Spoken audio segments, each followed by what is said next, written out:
Yeah, good morning to all of you, and thank you for coming. So,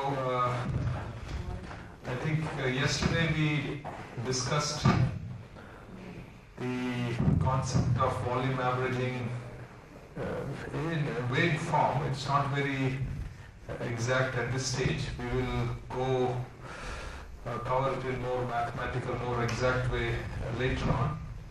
But you have some idea about what is volume averaging and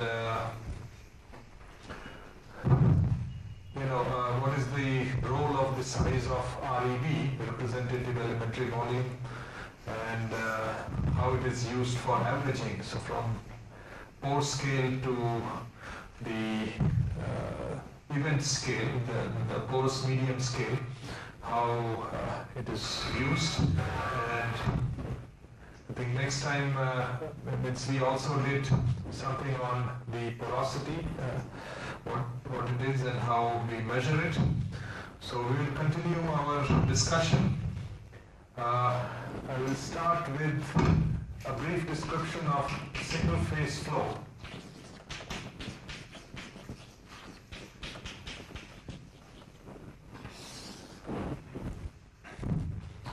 So what that means is that all the pore space is occupied by a single fluid. It can be a gas, it can be a liquid. So say all effective pore space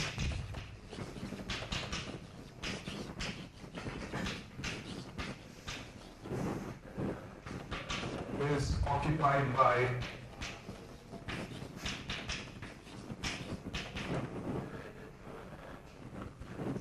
the flowing fluid,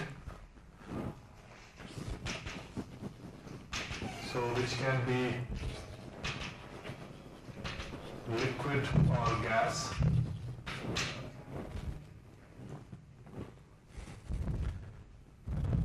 And as Professor Ghosh was saying yesterday, when we are dealing with porous medium, you have to basically consider only those pores which are connected to each other, then the flow can happen.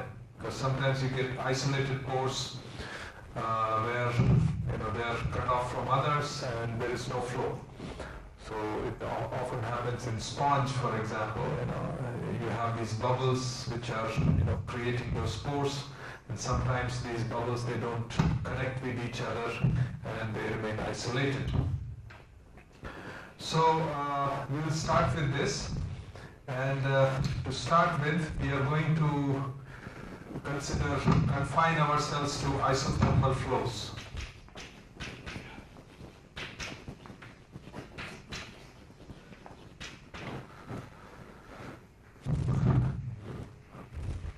So obviously, when we talk about single phase flow, we talk about a famous law. What is that law? I think the Darcy's law, right? So it is I think it was done in 1856 by Henry Darcy. So he was a French engineer who was in one of the cities in France. And in 1856, where they did not have any electricity or anything like that, but they still had fountains. If you go to Europe, if you see the pictures of Europe, so they have wonderful old buildings, and at the middle of the town, usually they will have some fountains in different squares. So he was a civil engineer, and he was responsible for all this civil work. And so one of his jobs was to keep those fountains running, install and design and keep it running. And so he was a sharp mind, so he started thinking about that, because the fountains were made to run using water from the river. Okay, so somehow you have to take that water and pump it and so during all those things, he also studied the flow of water through sand. Okay, so we are going to talk about Darcy's law. So I'm going to basically sketch a figure of a setup that he had.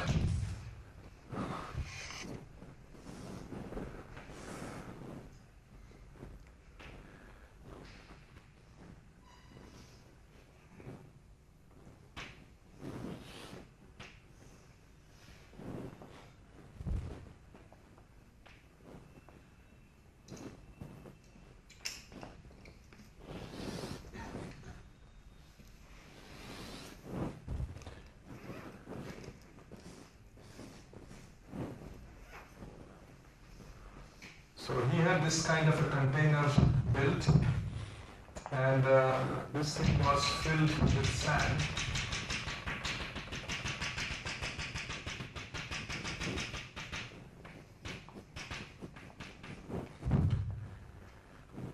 And so some liquid was made to flow through that water.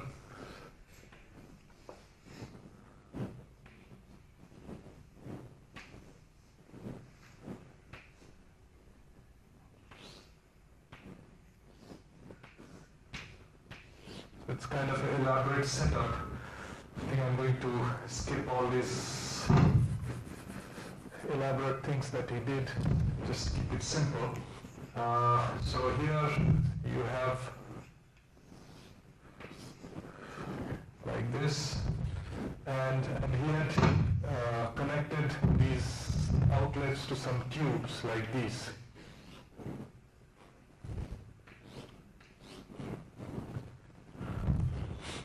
And so we can refer to this as the datum, the base.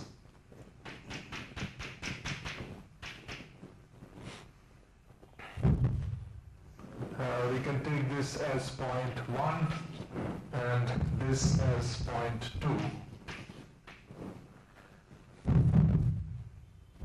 So we can have our z-axis, which is like this one. And so this can be, so this is like, he made the water flow using this setup, and the flow rate was Q. And so sand was packed here, and then this is your screen, some kind of a gauge or screen, so which to keep the sand up. And so he measured the level of this water and the level of this water using these. So he called these heights H2, so this is for H2. And this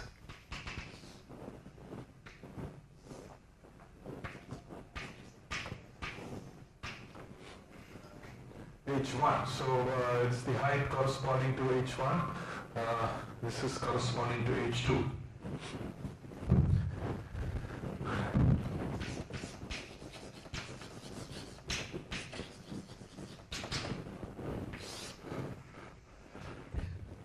So these are the experiments that were done by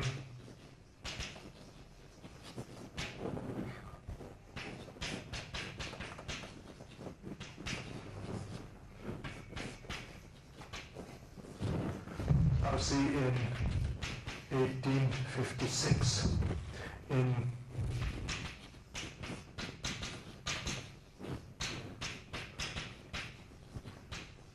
France. So as I said, he was a civil engineer in charge of the fountains and other things, waterworks. And so just to keep this in perspective, I think we had our Indian rebellion or first war of independence in 1857, right? So it was around that time. So basically he wanted to study these sand filters for fountains.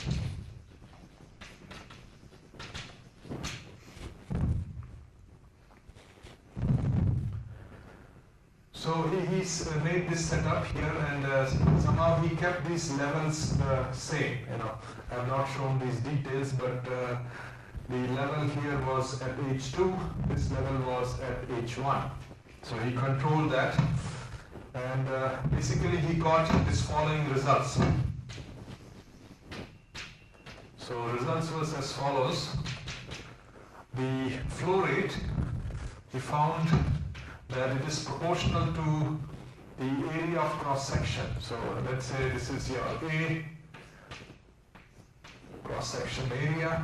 So Q is proportional to cross section area A. We also found that Q is proportional to H1 minus H2. Okay, so it was the difference in these two heads which drives the flow through the sand. And the third thing he noticed was that Q was inversely proportional to the length of the column, which is shown here. So this is your L.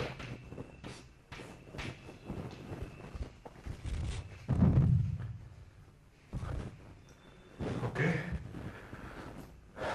So have you sketched everything? Yeah.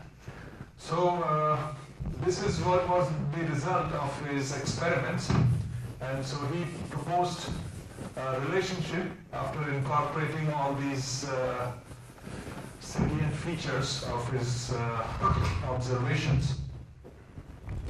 So basically it implies that he proposed a law which is something like this: KH times K H1 minus H2 divided by L.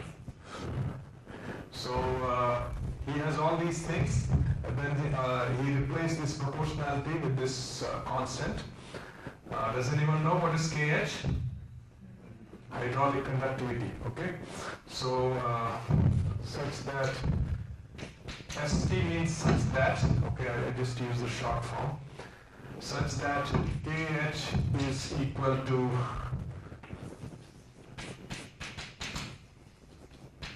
coefficient of proportionality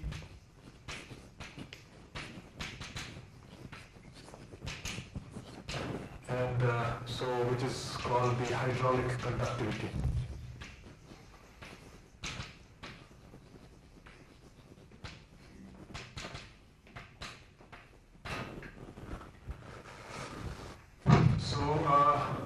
This was a kind of a major discovery for flow in porous media, and so this is called the Darcy's law,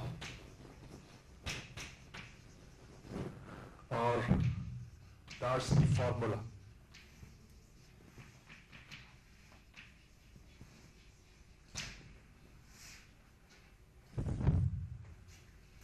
So you can imagine the usefulness of that.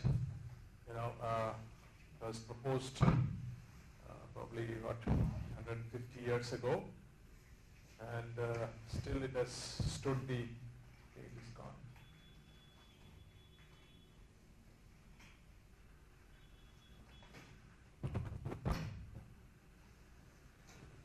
So despite all these years, we still use it in some form or the other. It was really kind of a big breakthrough in the study of flow in porous media.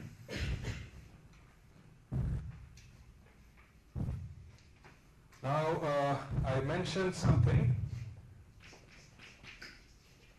I gave a quantity Q by A. Do you remember what this is? Specific discharge. So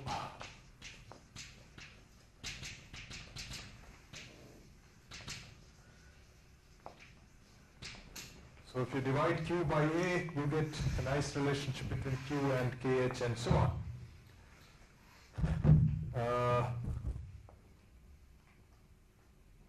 And we are also going to do a little more transformation to present it in a more modern form.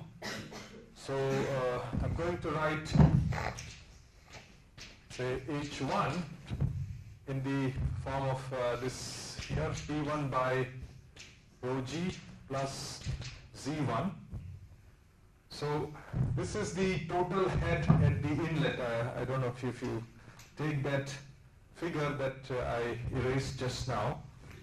So H1 is P1 by rho g plus Z1.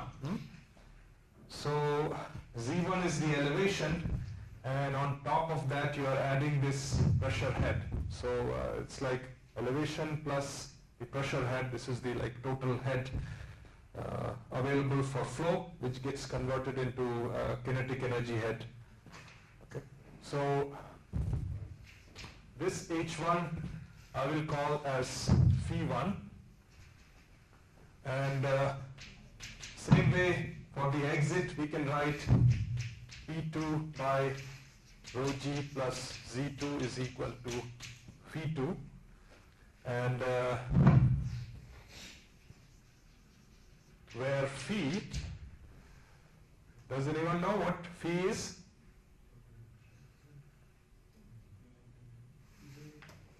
Piezometric head, okay, so total head, whatever. So I think the civil engineering people, groundwater flow people should be knowing all these things.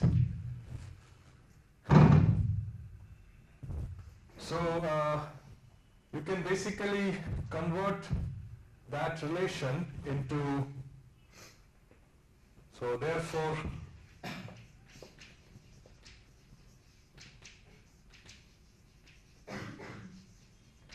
formula can be written like this.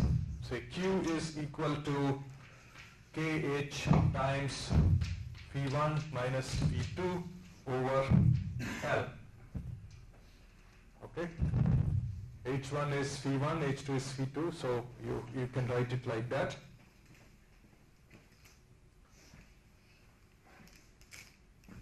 So if you look at the figure here,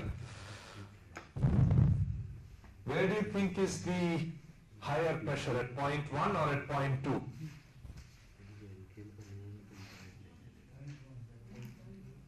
Point 1.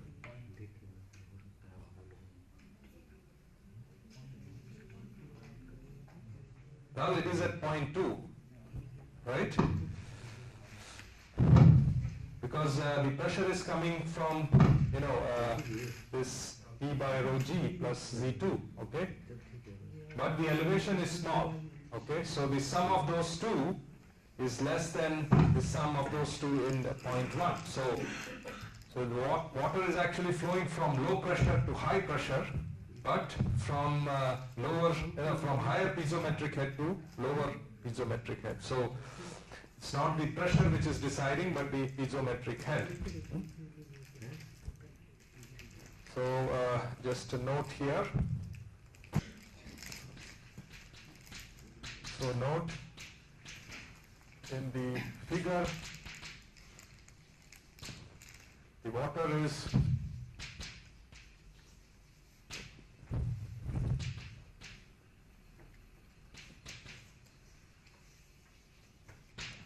flowing towards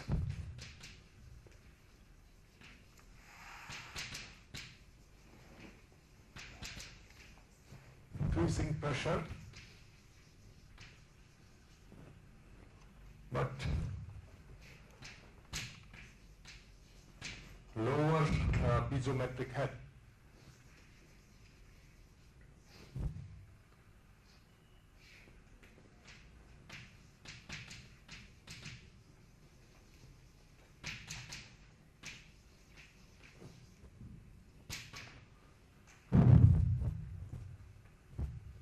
Yeah, I think for people in mathematics, I don't know, they may not connect, but suppose this is the depth, okay? You don't have to write it, so other engineers will be knowing this, but say the pressure at the bottom at point A, this is equal to, say, rho g times your depth of this point A.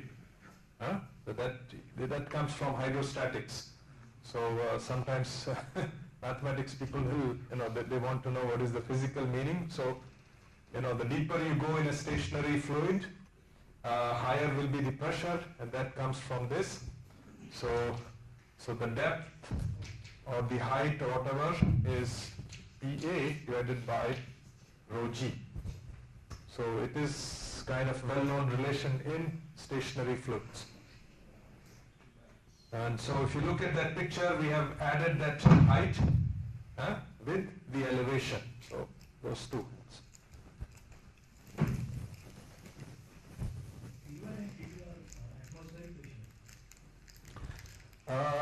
No, they are actually gauge pressures,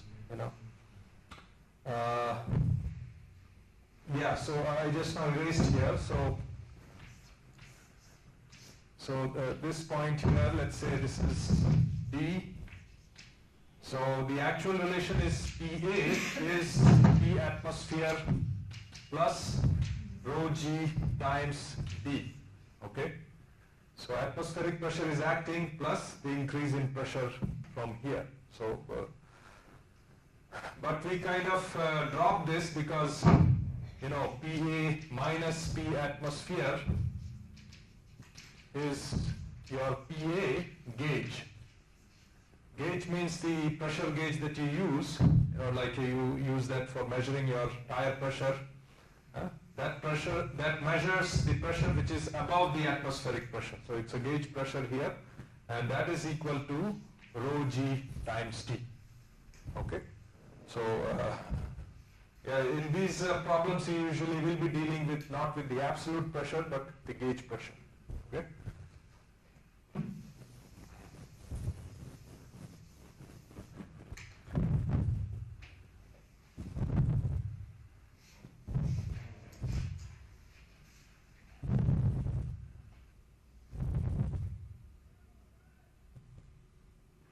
Okay, so this is the relationship that we have developed. Let's consider a special case.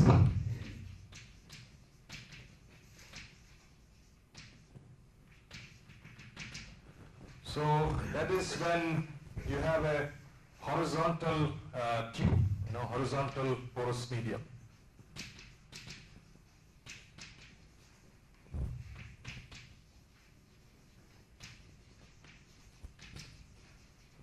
So instead of having a vertical tube, let's say it is horizontal. Let's see what happens then to this driving potential, the piezometric head.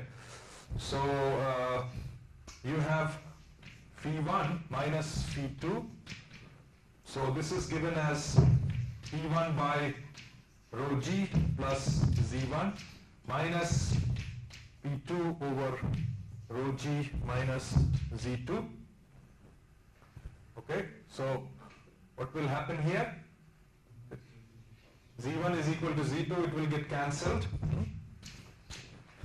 So this relationship, the difference in piezometric head is nothing but difference in pressure for this case divided by rho G. Okay, so if you do that, you can write, therefore, our Darcy's law will become like Q is equal to KH times P1 minus P2 divided by, you have rho GL.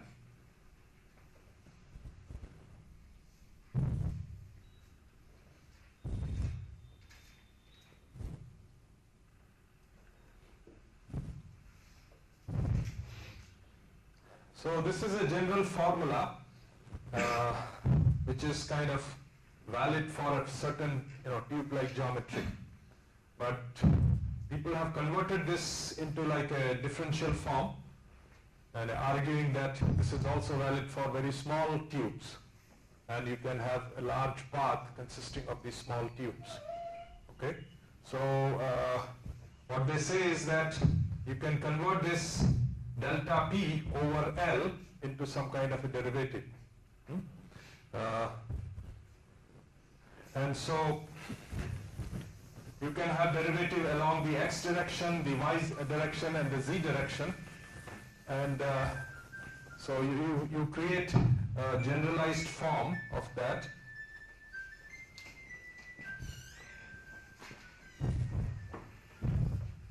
So anyway, this is the special case.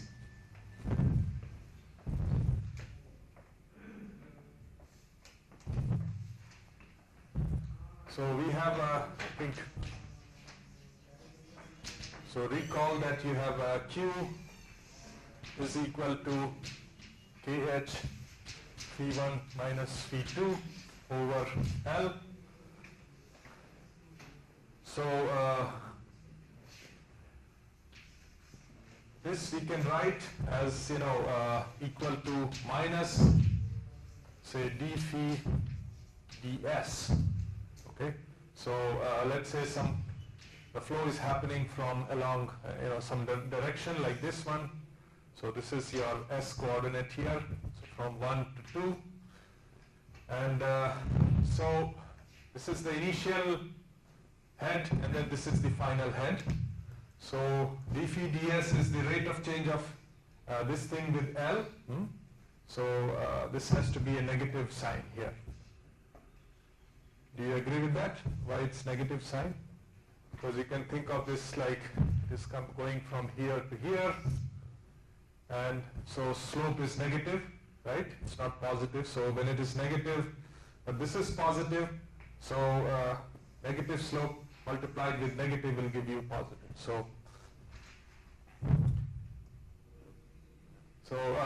therefore we can say Q is equal to KH, so minus KH times d phi ds.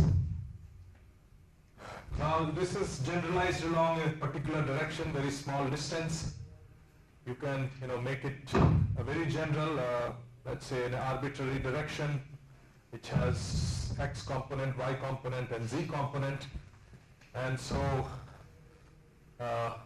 generalized form of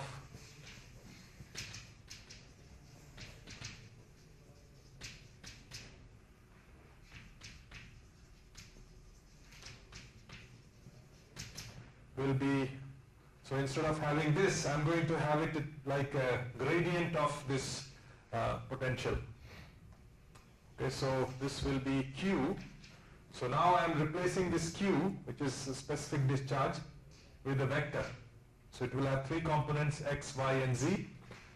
And so minus KH. Now this thing will have three components along x, y, and z. So we will write it in the form of a gradient of your potential like this one.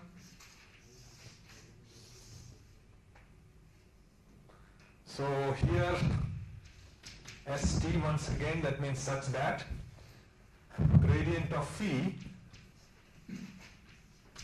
I use a tilde sign here just to show that this creates a vector here. So gradient of phi is your hydraulic gradient.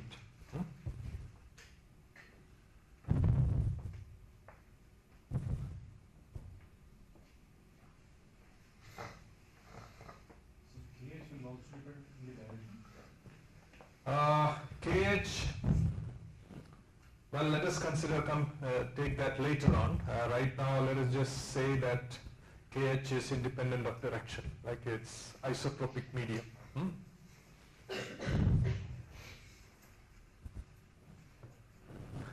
Because that is much more detailed discussion, so we will come to that.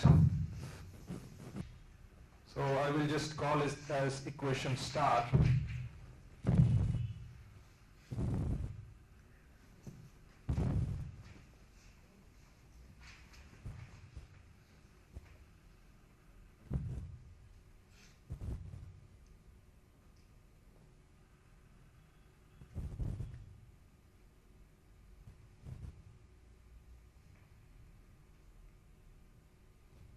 So we will say that equation star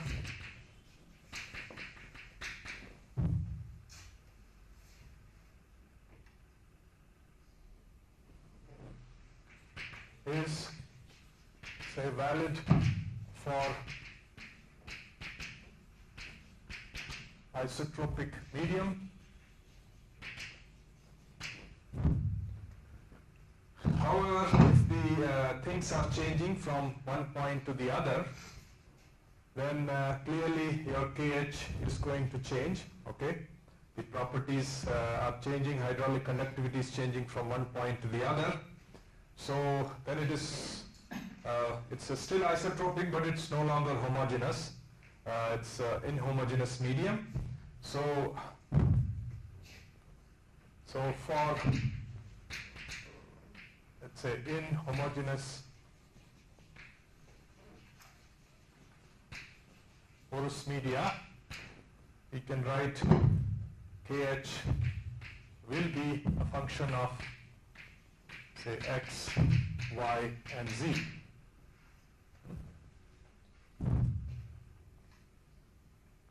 Now, do you know what is the relationship between hydraulic conductivity and the permeability? Huh?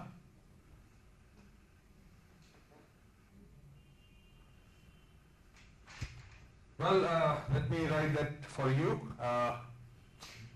So there is a definition which basically relates hydraulic conductivity to permeability, and so that is your KH is equal to K rho G divided by mu. So I think permeability is a more modern concept. Hydraulic conductivity is the original concept that started with the experiments of Darcy. So here, so where you have K, which is your permeability,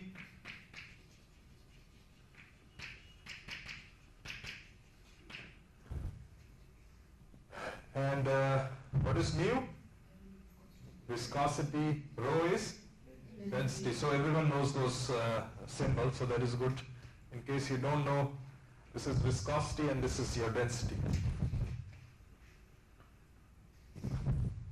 Okay, so let's see what happens when you substitute this in the Darcy equation, what particular form it takes.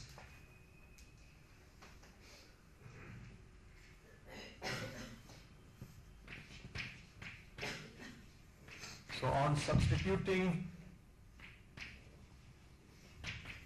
in equation star, we get the following. You have Q is equal to, now instead of KH I'm going to put that. So this is minus K rho G divided by mu, and then you have gradient of piezometric head. So I'm going to put the definition, piezometric head, which I've erased. This is P by rho G plus your Z.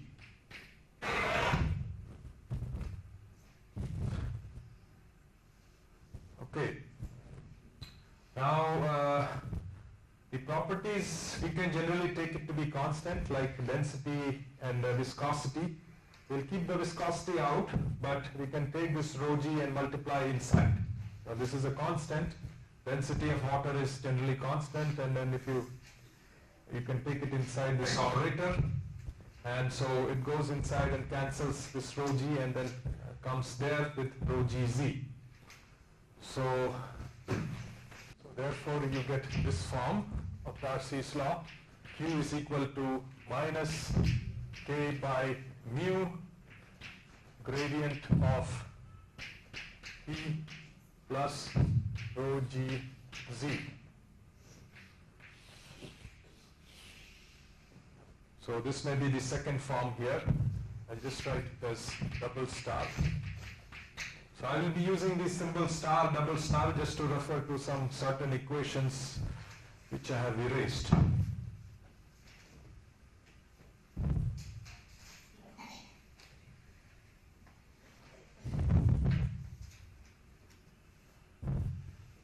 Now there will be some simplification when there is horizontal flow. Okay, what do you think will happen for horizontal flow? There would be that rho gz term effect will go away. Okay, so for horizontal flow, so this will go away. But there are also situations where sometimes the pressure gradient which is driving the flow overcomes, it's very, very large as compared to gradient in this rho g, rho g term from there. So that is the gravity term driving the flow, and then the gradient of P, that is the flow being driven by pressure gradient.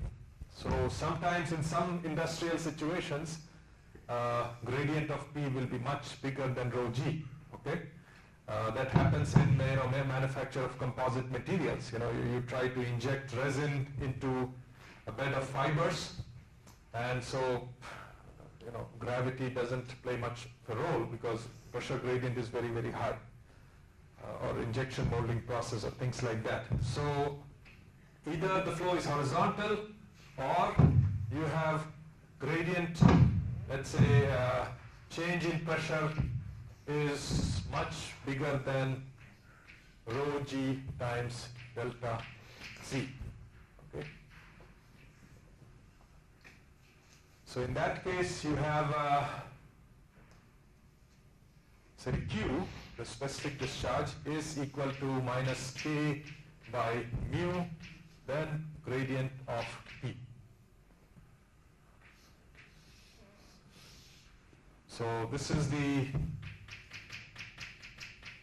third form, and I think most of you must have seen this particular form for the Darcy's law, probably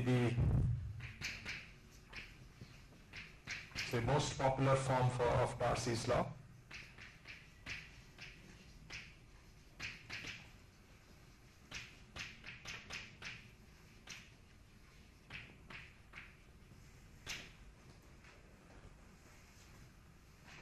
Now if you recall in the last lecture, we had said that specific discharge is actually, that is related to pore level velocity. So what was that velocity? Huh? Intrinsic average. You're confused now. Yes, so it was like phase average, the pore, not pore average, but the volume average or whatever, not intrinsic phase average. So, okay, so extrinsic phase average, you can say. So if you recall that we had shown that Q is basically equal to your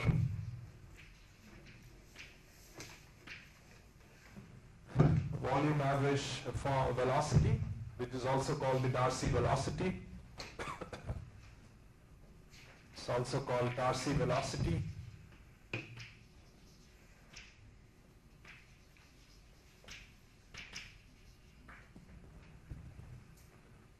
So we take this form and substitute it here.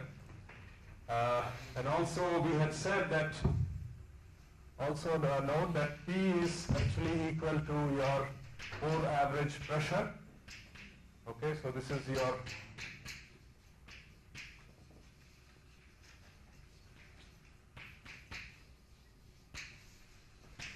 pressure. So we basically substitute these two to get something like this.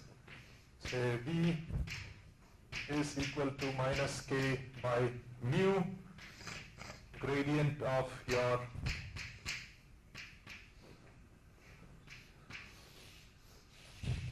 so this is probably the most modern form of the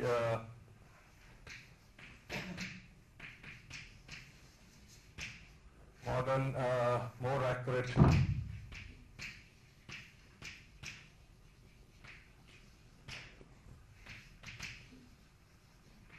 form of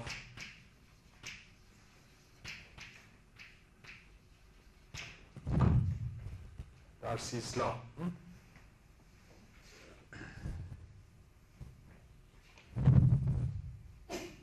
Okay, so this is valid for isotropic medium we have just now mentioned.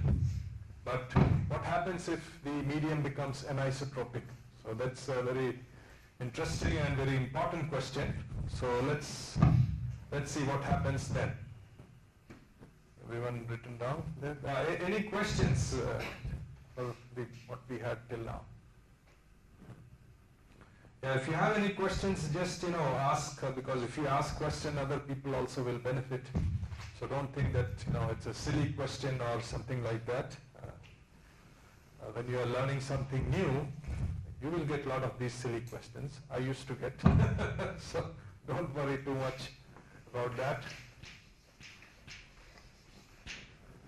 In fact, I remember if I did not ask those questions, they will kind of build up in my mind and they will interfere with the understanding of the other new material that is coming during the lecture. So please be interactive and ask questions if you have.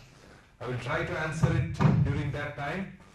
If I have not answered you during that time, you should catch me at the end of the lecture and we can go over and explain it in more detail to you. So let's consider Darcy's law for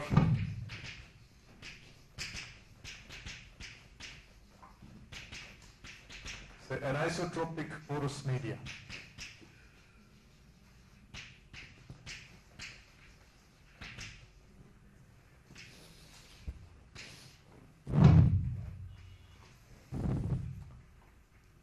Okay, before we do that, let's see isotropic medium.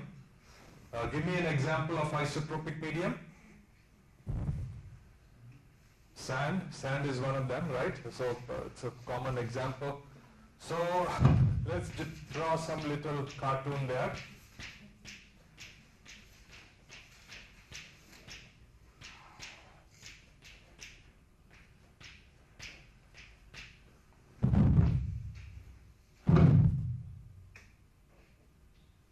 So let's say you are applying some kind of a pressure gradient. So this is fully saturated with one liquid and you are applying some pressure, okay? So that gives rise to some pressure gradient. So if you apply some pressure gradient, let's say this is your pressure gradient here. So that is your, so it's come from higher pressure to lower pressure. So this is a negative of the gradient of the pressure. Now P, I'm just not writing that Bohr average form. It's kind of easier to write it like this, but it's understood that we are dealing with that average pressure. So if you apply this pressure like this one, what do you think will be the direction of the velocity? The volume average velocity in this porous medium? The same? Can you justify it? Why it's going to be the same?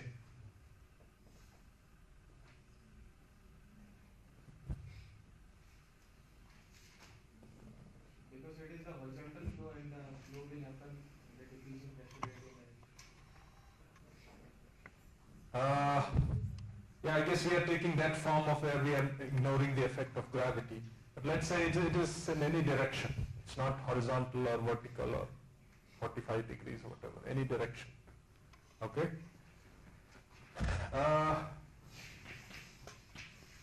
I guess I want you to recall that form of Darcy's law where you had Q is equal to minus K over mu gradient of P.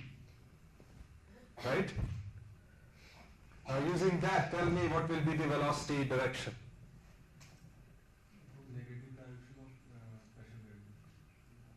Negative direction of pressure gradient. So here I am showing the arrow which is the negative of pressure gradient. So it will be the same direction because of this equation here. There is just a constant multiplied with this vector. So that will give you a vector which is also parallel to this vector in the same direction. So we can show, so this is your velocity, which you can call specific discharge or whatever. I'm just using this because it's easier to write. So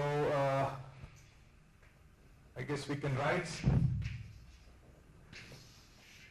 in,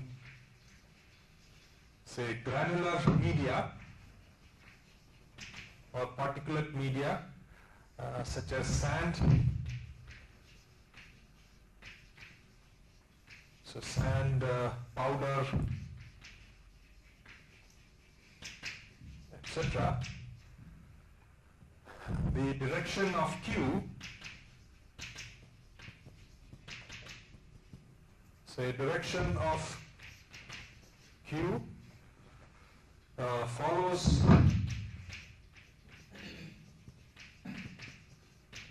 the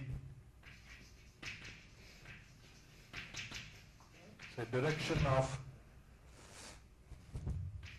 say, negative pressure gradient,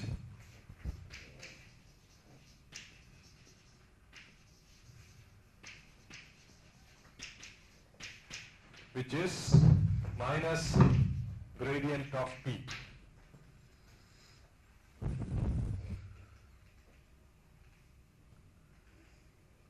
So such media are called the isotropic media.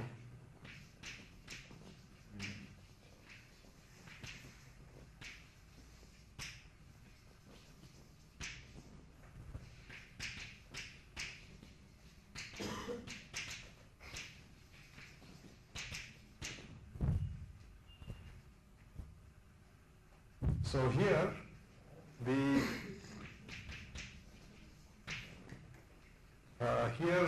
permeability K is a scalar.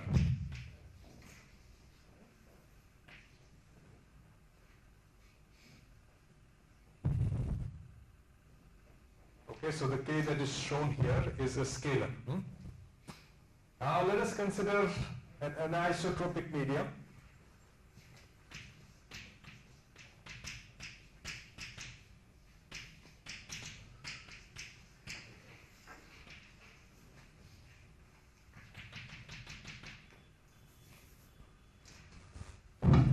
So let's consider like a bunch of parallel channels, just like this.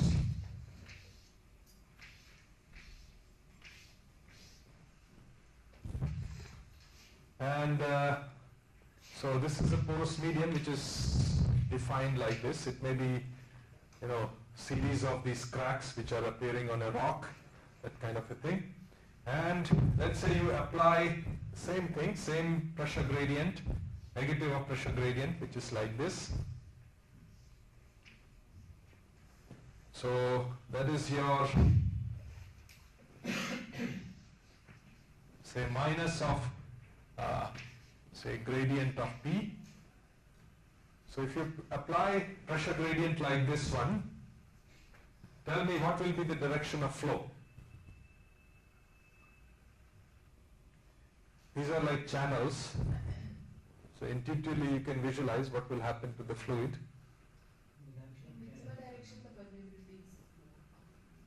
Well, right now I'm just looking at the physical picture, what is happening. So if you have channels which are like these, you apply pressure gradient like this one, so it's going to push the liquid along these channels, right?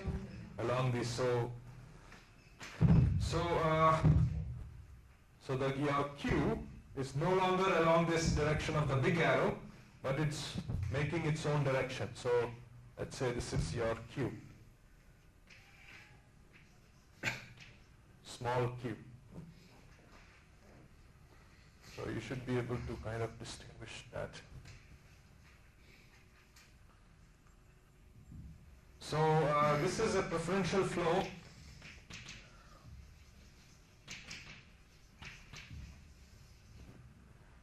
Along the channels.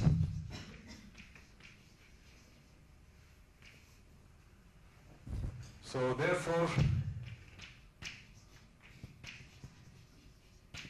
Q does not have the same direction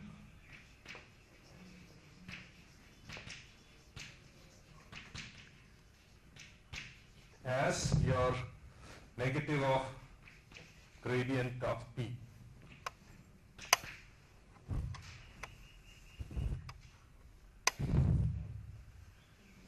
So this is an example of an anisotropic medium. Okay, you apply some pressure, but the flow will not happen along that, it will take some other direction. So this is an anisotropic.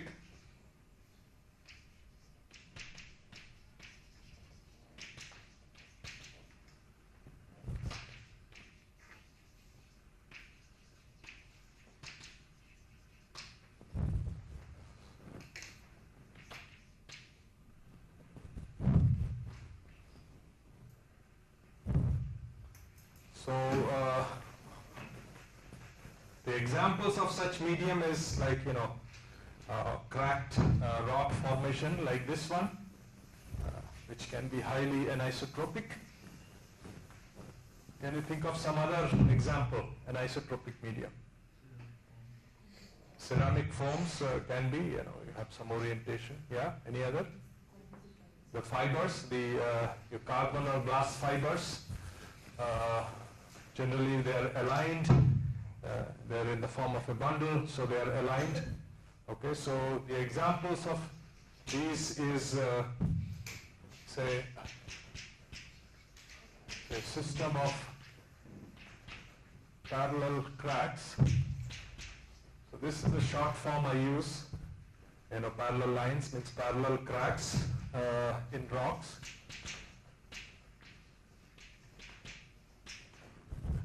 And also fibrous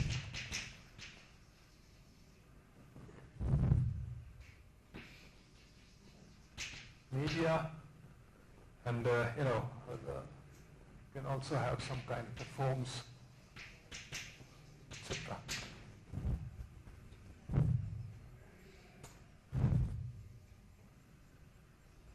Okay, so we have to think of some form of Darcy's law which can do that, because right now, don't write this down.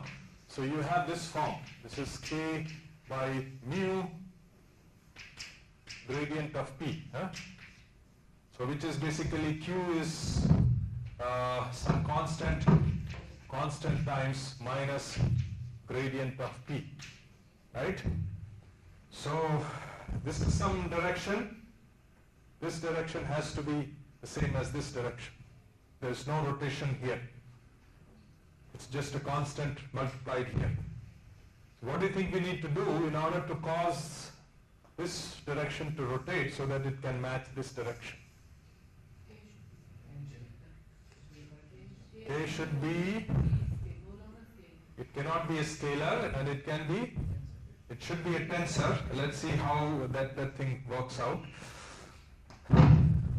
Because those who are familiar with the tensor manipulation will see that if this quantity is a tensor and you take the dot product of this vector with the tensor, you get a new vector which is rotated. Okay? So just following on the discussion, so the form of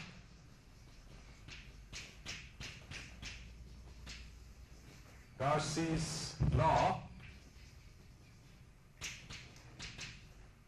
that can cause the rotation of, say, minus gradient of P vector, and make it match the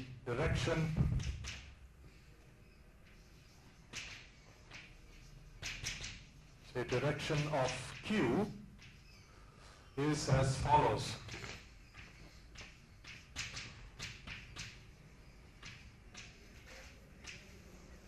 So the Darcy's law for an isotropic medium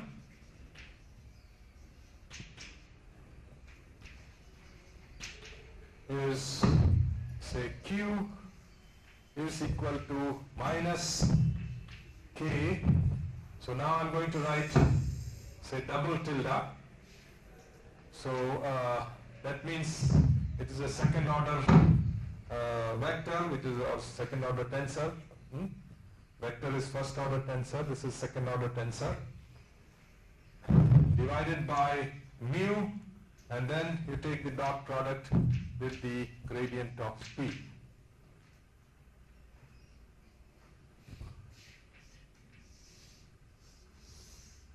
Okay, so this is your, let me call that equation A1.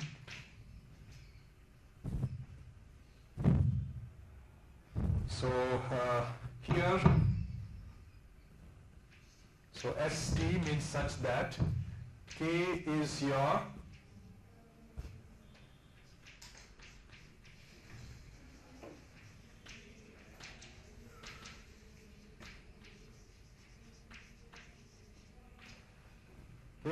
permeability tensor.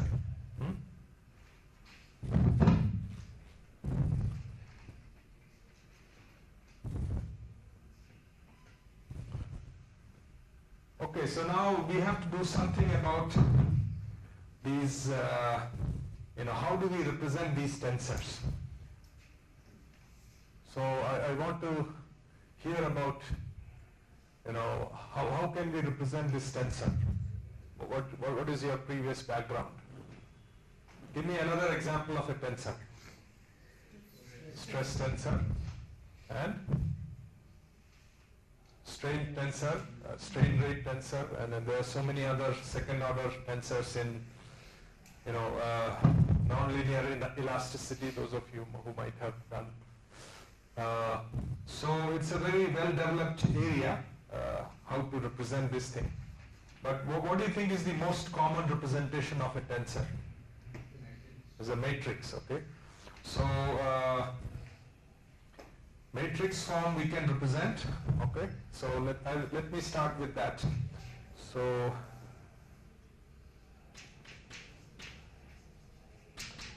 a matrix representation of that.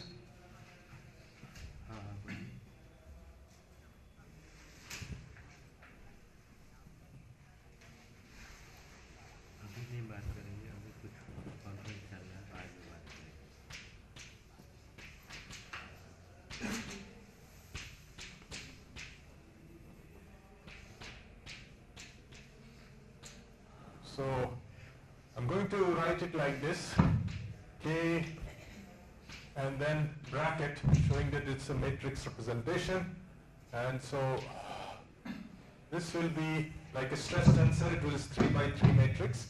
So this will be something like this, K11, K12, K13, K21, K22, K23, K31, K32, K33. Okay?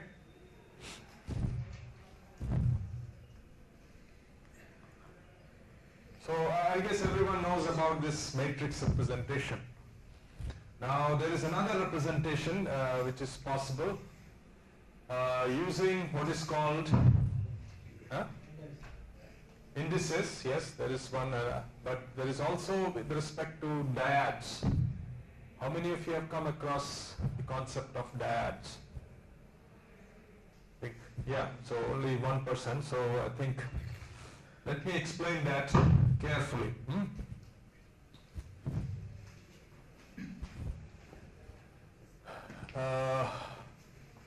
So this is just an aside, it's a side discussion. Since you don't know this concept, let me explain what this means. A dyad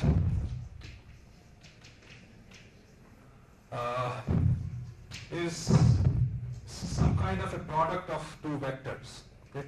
It's not a dot product or it's not a cross product. Okay? You just place those two vectors together like this.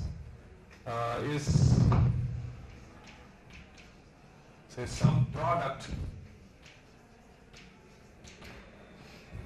So product of two vectors. So the example of a dyad is, so you can have a dyad which is like this. Let's say vector A placed with vector B. So there is no dot here, there is no cross here, okay? It's just placing one next to the other. So now the sequence of these vectors is important, okay? So here the properties are there, it's not, I think it's called commutative property.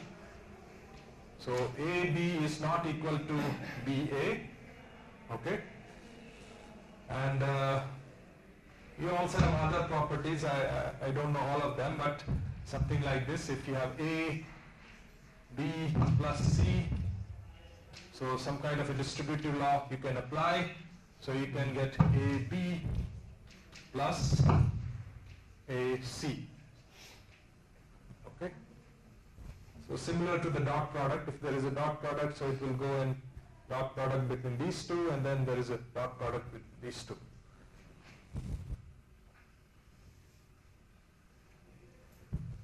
So it's a very short introduction.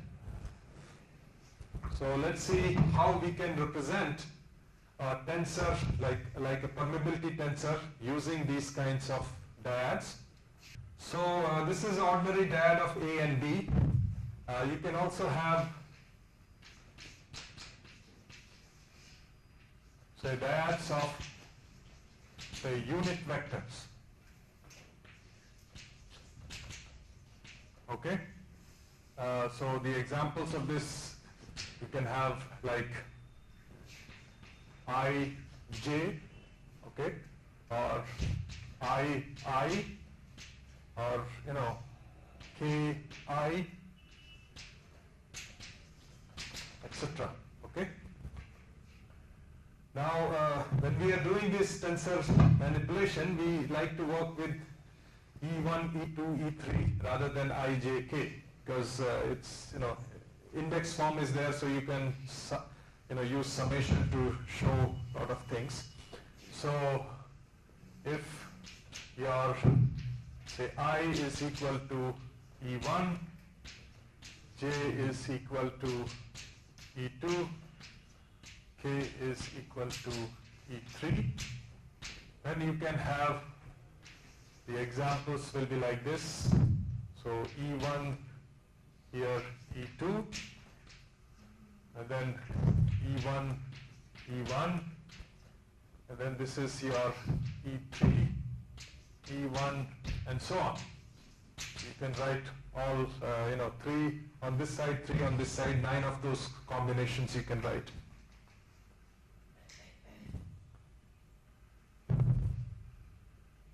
Okay, so and then you have to notice that E1, E2 is not the same as E2, E1. Okay, so recall that EI, EJ is not the same as EJ, EI. Okay? And so we are going to express this permeability tensor in a slightly different form. So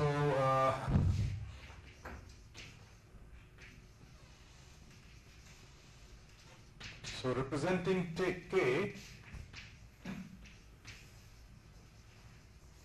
so using unit dyads. So what we do is basically like this.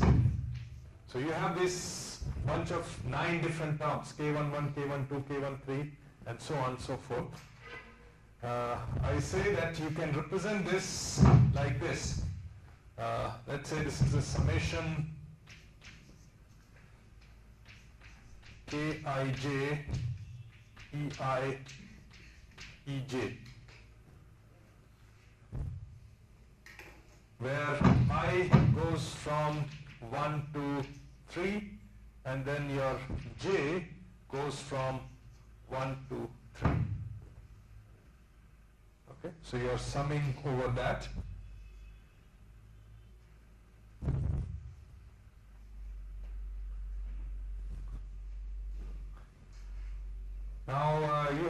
bunch of summation signs.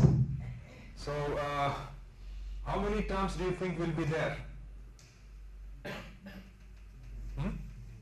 9, right? So you'll have 1, 2, 3, 4, 5, 6, 7, 8, 9, and each of those will have these terms. So 9 terms of the tensor. अच्छा अभी करते हैं 1 minute. So it will have all the 9 terms. Now there is something called Einstein's summation convention, saying that if the indices are repeated, that is understood that it is going to be summation. I think many of you are familiar with that, right? So I'm going to use that here. So I will say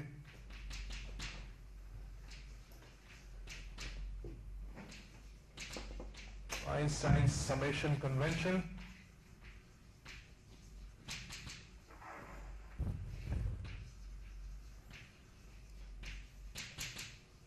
So that says basically your repeated indices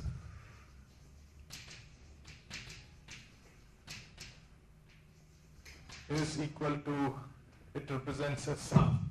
It's equivalent to a sum of sum over that indices, like this summation sign here. So just an example before I give you that. Let's say you have a vector A that can be represented like this, AI, EI. Okay, so the I is getting repeated here.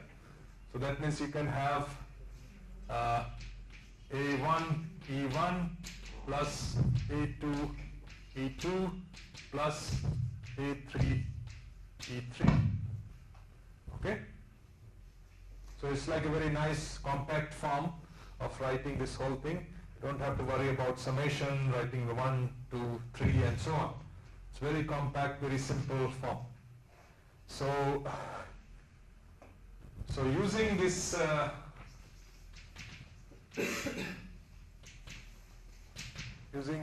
convention, so we can express our tensor like this. Your K tensor is equal to, say, Kij, Ei, Ej, like this. So these are the unit vectors I showed you earlier. And so there will be summation over I, there will be summation over j, and so this you can expand. So this will be equal to, say, K11, E1, E1 plus, so you can write the whole matrix like this, K E1, E2 plus K13, E1, E3, say K21, E2, E1 plus K22, 2 plus K23, E2, E3 plus your last row, which is K31, E3, E1 plus K32, E3, E2 plus K33, E3, E3. Okay? So just see how elegantly we have expressed this whole thing, which was a big mess of 9 terms like this. We have expressed it in nice compact form like this one. And of course this is even more compact, because this implies that you can represent the 9 terms like this one. So this can be sigma, which is stress tensor, or E, which is the strain rate tensor, and so on. So I think we will take a little break here and then start from here. Okay, so I guess we have introduced this summation convention, And you can see that we have this matrix representation of tensor, and then we also have this kind of representation using dyads. So we are going to see more of this because I like this dyad representation because it's easy to do operations when you are deriving equations and doing volume averaging and so on, rather than the indicial notation, which I find a bit confusing. So let's continue this thing and see where it takes us.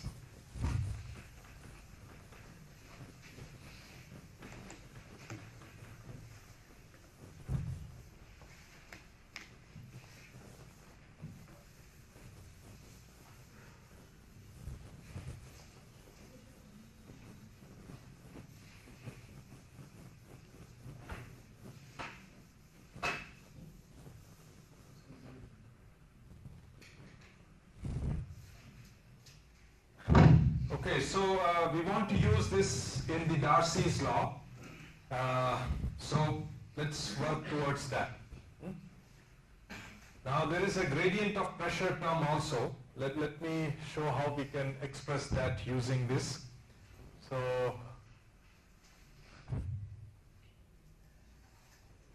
note that we can express our say gradient of P using this convention, which is del 1 P E1 plus del 2 P E2 plus del 3 P E3. Okay, where say del I P is nothing but del xi P. Okay, so I can be 1, 2, 3, and so this is what it is. So where such that I is equal to 1, 2, 3. So it's a compact notation rather than writing like this. So say using summation convention,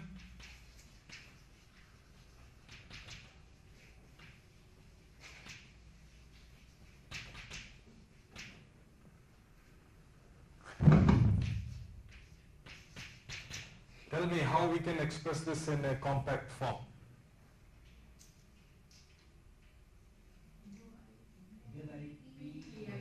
VI, right. So you can express this the form of del I P EI. It's good. Sorry, it's not 1, this is I.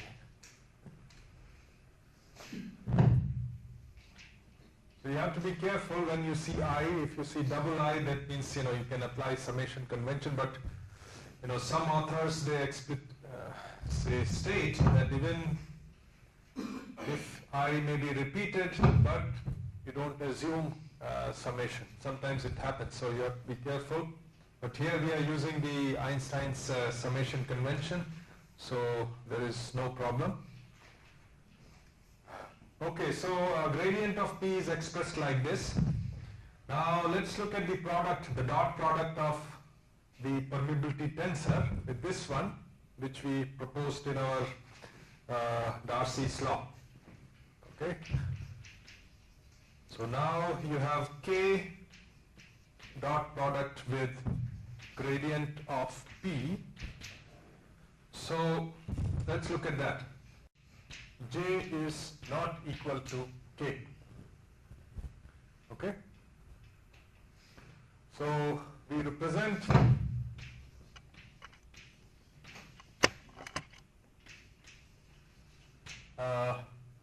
say Ej dot Ek as delta Jk. Okay?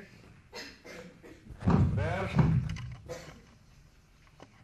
delta Jk is it's called the Kronecker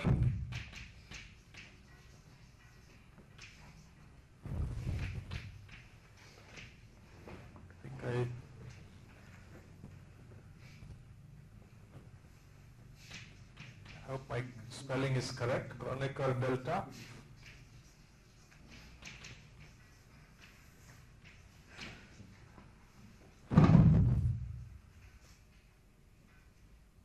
So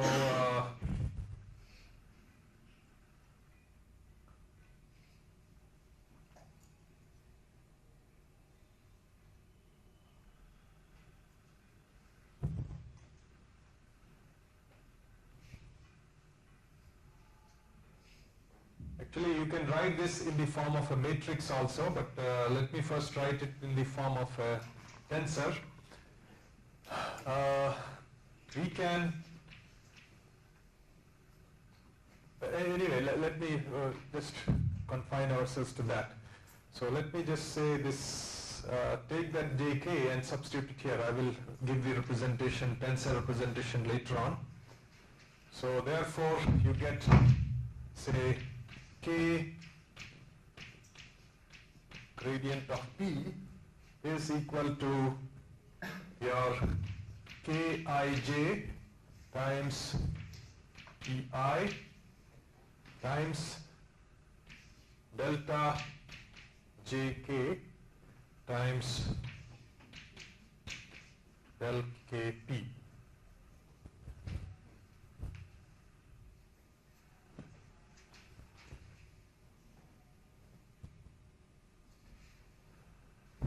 Okay, so now when you have a Kronecker delta here, so it has a very unique property that, you know, if it forces this k to be equal to j, okay? So if you look at this term here, this is like a summation over k. So it will be have delta j1, del 1p, delta j2, del 2p plus del j3, del 3p. Okay? So if you have j1, if j is not equal to k here, it becomes 0, right? So other terms just disappear, those if k is not equal to j. So as a result, this you can write it as kij times, so this forces this to be j, right? So del j p times your ei. Huh?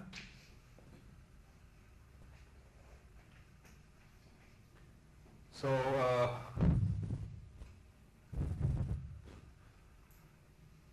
so that is the form that we have developed, and let us apply that to the Darcy's law. So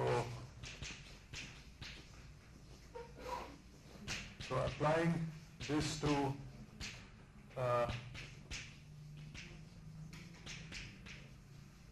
Darcy's law for, say, anisotropic media, you get, say, you have Q, which is equal to minus K by mu gradient of E. Okay, so this was the form that we had proposed, and so this basically means you have this term here with a free index of I. Similarly, that this will be a a form with free index I. This can be presented, well, right now there is no free index because you have summation over I also. Okay, there is a summation over j and there is summation over I also. So it's a vector, full form vector, and so this vector will be equal to this vector. We're just dividing by mu. So this means you have, say, qi ei is equal to that thing, which is your minus kij del j p divided by mu e I.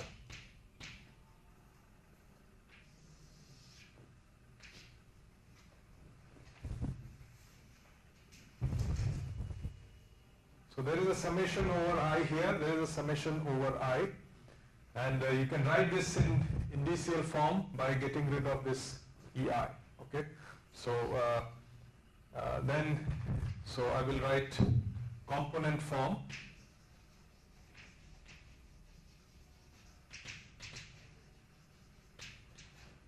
So you just get rid of EI, the sense then you will have 3 of them for each I. So this will be QI equal to, will be 1 over mu, say KI J del J P.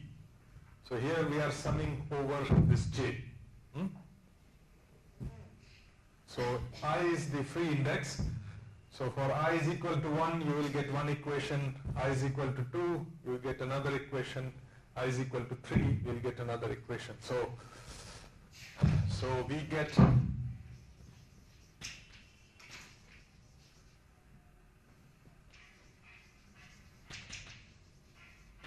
by varying I from 1 to 3.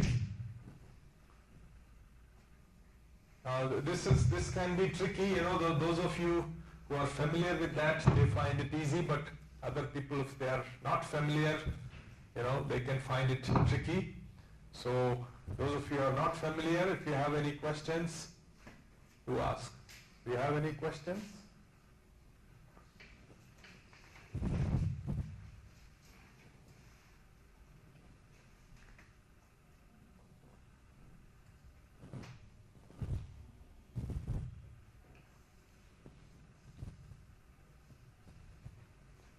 So it will have 3 equations by varying I from 1 to 3. So let me expand this and show you what it will look like. So this is the component form. I'm going to expand it. So expand it.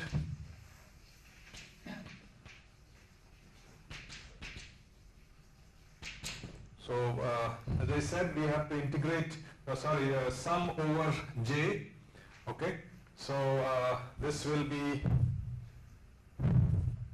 say, Q1, which is equal to, say, minus 1 over mu, and then you sum over this thing, take I is equal to 1, and sum over J. So this is K11 del 1P plus K12 del 2P plus K13 del 3P.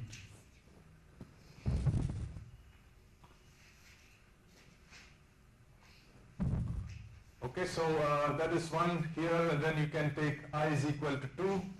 You get minus 1 over mu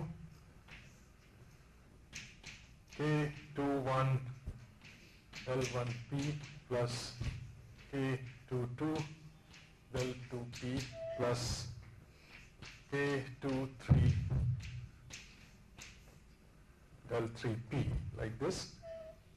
And then we have the third one is equal to minus 1 over mu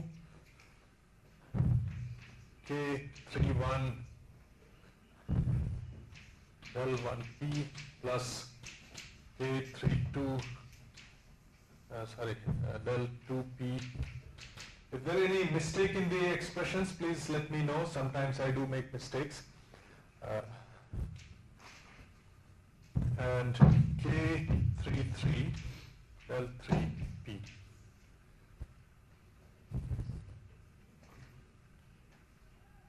So this is the expanded component form that we got from here, and you can, as you can guess by now, we can express this in the form of vector multiplication, matrix form, and so on. So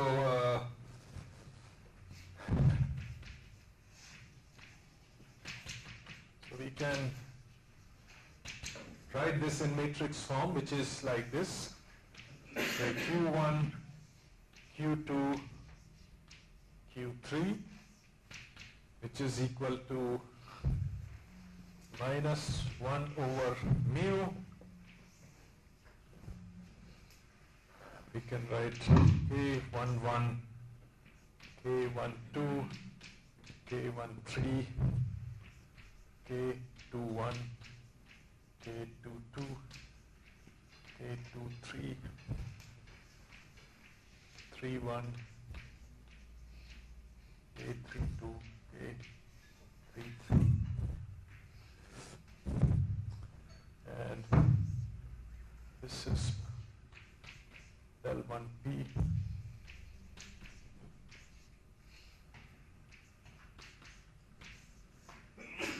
So this is a vector, and then you multiply to the matrix multiplication to get your left-hand side.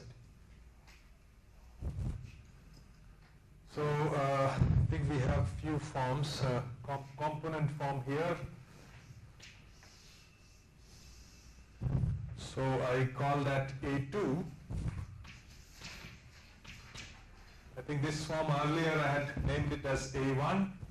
So now this is I'm going to call as A2. And then this is the third form. So that is your A3.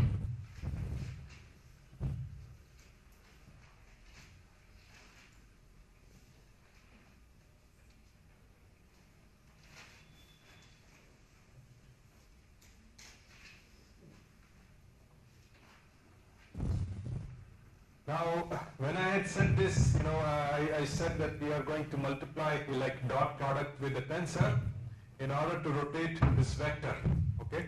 So let's see how physically that happens. So I'm going to take a little example in 2 dimensions.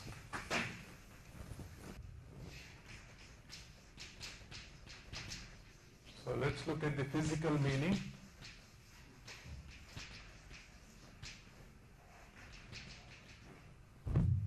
So let us consider a 2D case, 2-dimensional case. So just I draw the earlier case. You have a series of channels or cracks like this, and you have the flow which is happening along this. So this is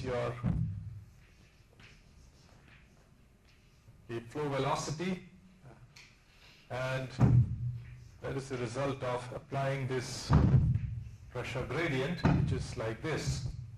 So that is your minus gradient of P. And let me specify, this is your E1 and this is your E2 direction, X and Y directions.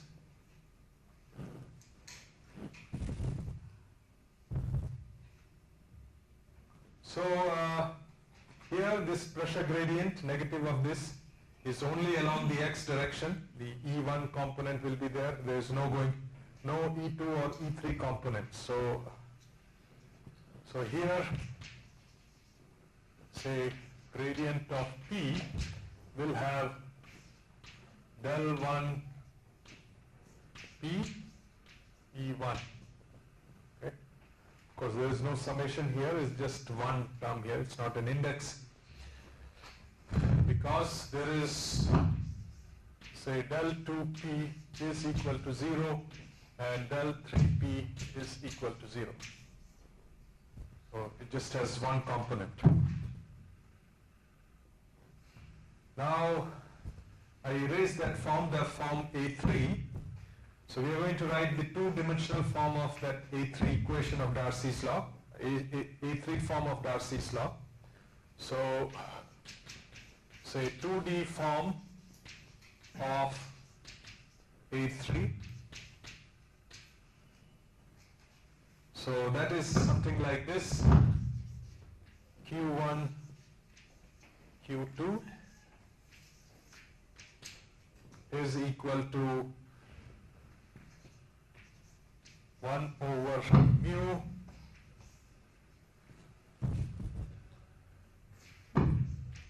K11, K12. I'm not going to consider 9 by 9, but instead consider 2 by 2.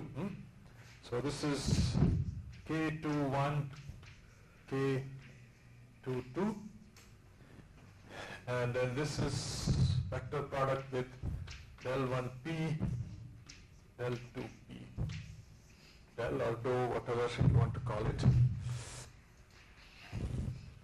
So that is the 2D form of your Darcy equation A3. So here we know del rho to P, that is equal to 0, right? So we can, this is equal to 0, and then you do the matrix multiplication, so this contribution will be 0 because of that. Similarly, this contribution will be 0. So therefore, we have, say, Q1 is equal to 1 over mu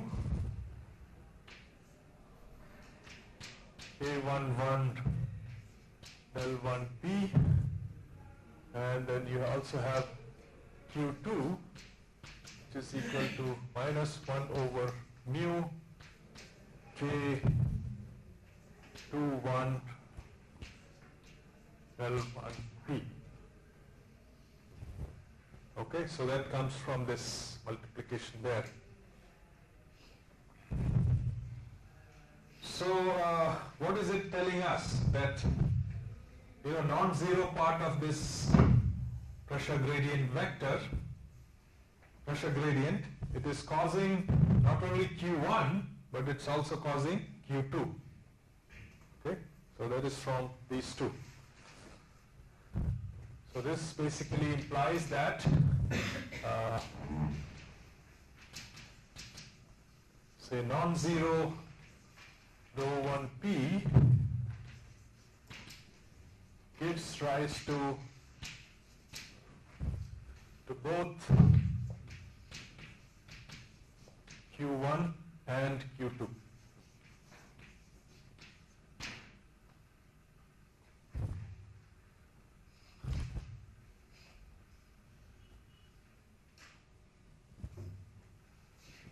So this means your Q vector,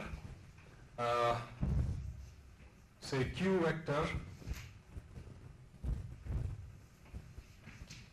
has both, say, Q1 E1 plus Q2 E2, and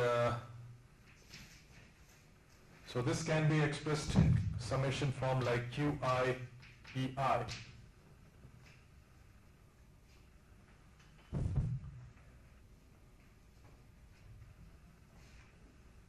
So that is, say, Q has both, say, I or X and Y components.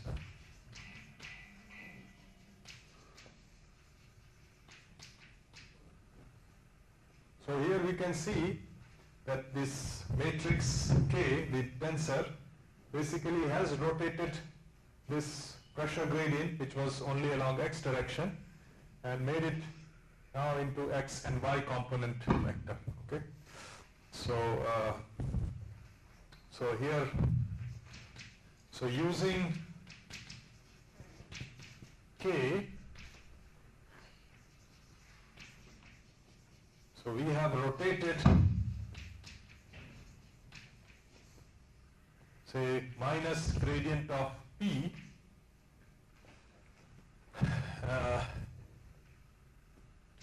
to align it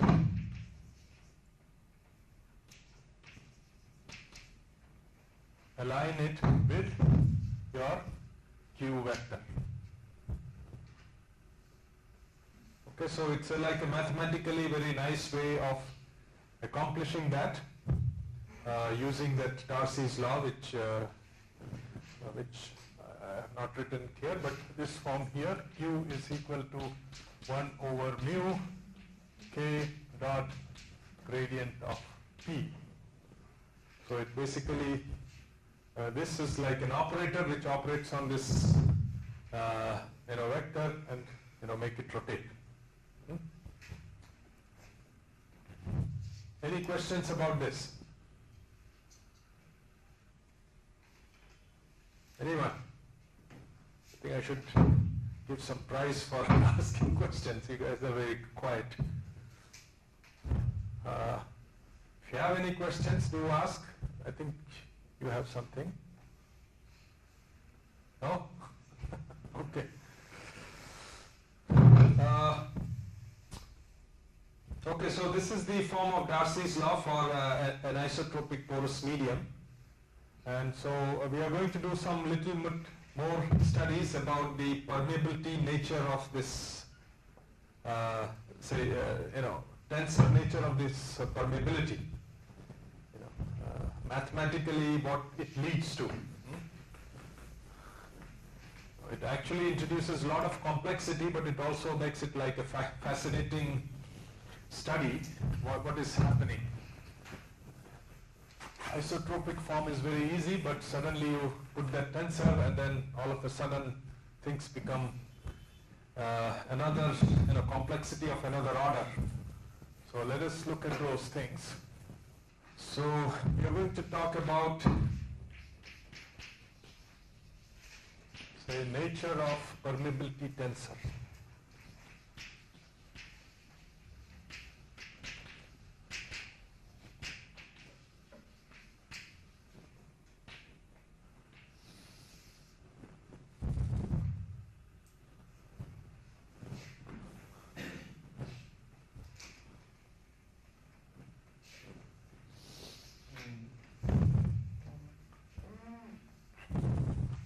So I think we are going to distribute some handout. Professor Ghosh is going to bring photocopies and then I'm going to give you. So it will give you some of this discussion here. But I won't be able to cover all of those things that are there in the handout. So don't get concerned that I did not, because I cannot cover all of that because I need to go to the main topic of upscaling later on. But I gave it the book by Jacob Baer, the title yesterday. So that has a lot of discussion on that. It's one of the classic books on porous media. So if you're doing some work, I would strongly suggest to get a copy of that. It's a very old book. It was published in 1971 or 72, but it has been like irreplaceable since then, because other books are there which complement this book, but they have never been able to replace it. So it's quite a good book. It's not very expensive. Okay, so permeability tensor. But before I do that, let's look at this rotation transformation. It's related to that.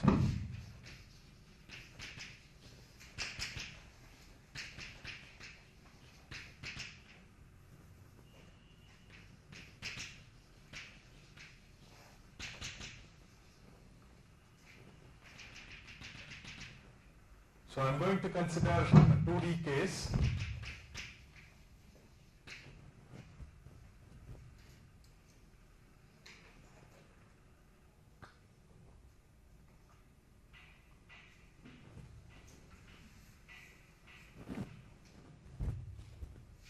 So let us consider some kind of a rotation of coordinates.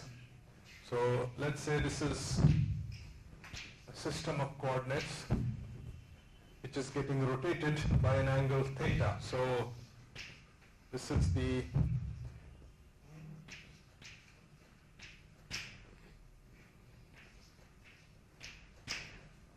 and so this is a rotation by angle theta.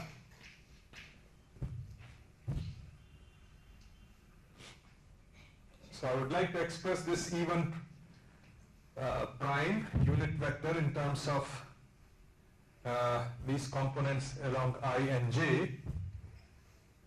So looking at this, can you tell me what E1 prime in terms of E1 and E2 will be? So you can take a unit vector like this, right? Take the projection of that here, right?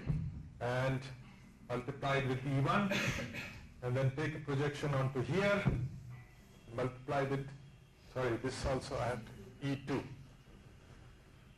So multiply with the E2. So, this you can take like this here, and then this is unit vector here.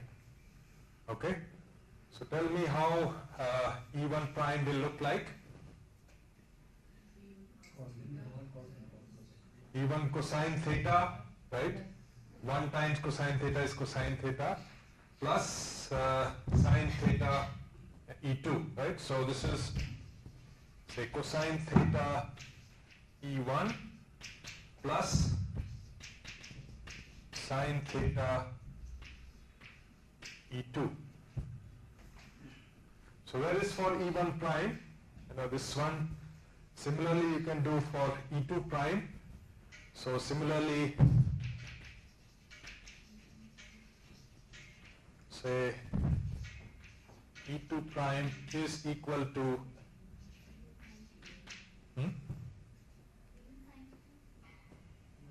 minus sine theta. So minus sine theta E1 plus cosine theta E2. Okay. And then of course this we can express it in a matrix form, which will be like this one. Say E1 prime E2 prime is equal to, so you have say cosine theta, sine theta, sine theta, and then cosine theta, and then this is E1 and E2 hat.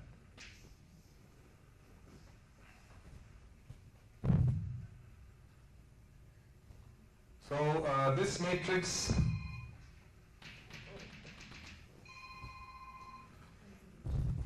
so basically you know anyone what is it called usually? Rotation transformation matrix. So this is your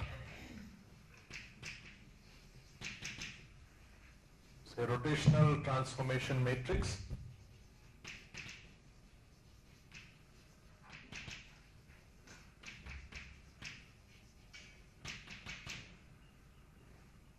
And so that is, it can be expressed like this, Cij. Okay, so I and j, you vary between 1 and 3. So you get, here of course it is 1 and 2, so you get 4 terms. But if it is 3 dimension, you get 9 terms. So we can express that using Cij. So this is C11, C12, C21, C22. So this implies that you get, say, E1 prime is equal to, say, C11 E1 plus C12 E2. E2 prime is equal to C21 E1 plus C22 2. So it will just recreate these equations that you have.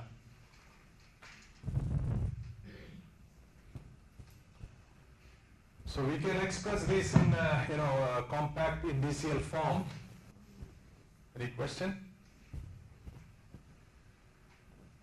Okay, so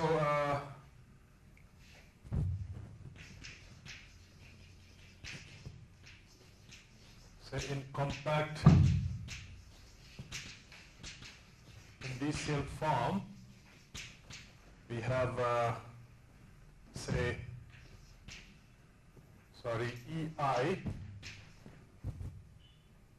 prime is equal to Cij Ej. So right now it is 2 dimensions, you can easily apply it to 3 dimensions. So this is a transformation of unit vectors. And you go from one coordinate to the rotated coordinate. So same thing will happen if you to the components of the vectors, ordinary vectors A, B, C, whatever. So in general, we can apply the same relation that AI prime is equal to Cij Aj.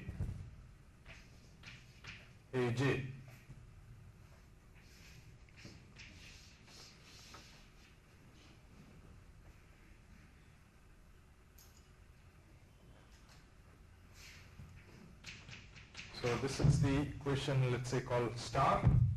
So equation star is basically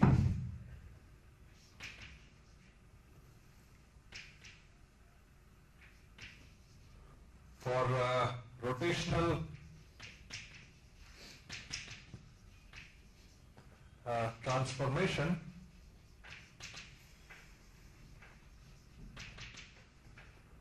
of a vector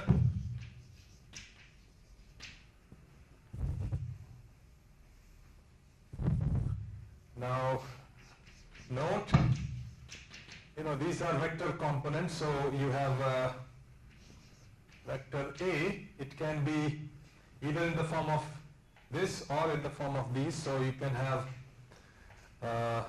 like AI, EI prime, you can, this thing, and which will be also equal to AJ, EJ, like this one. So this is in the rotated coordinates, and then this is in the original coordinates. So this is your J term here.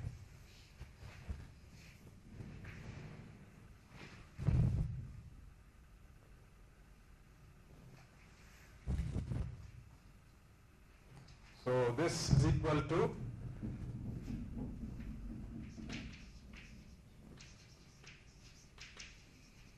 so it's a vector. A is a vector here. So you can put this in the form of a bracket. A is a vector.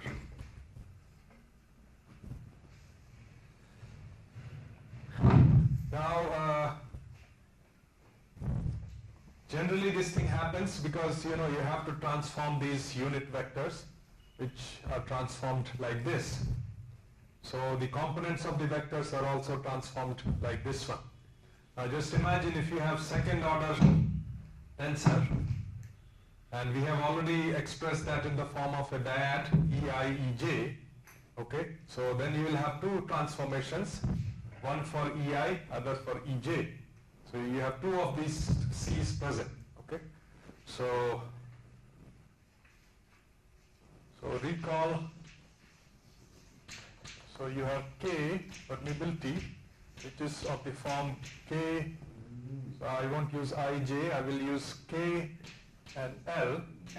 So Ek, El. These are the system of dyads we had. So we can express 9 terms like this. So is a tensor. So the transformation of this tensor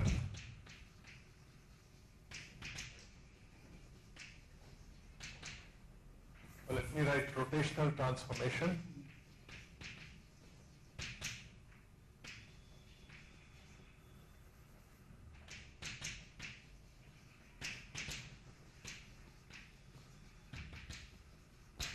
So that will be given like this.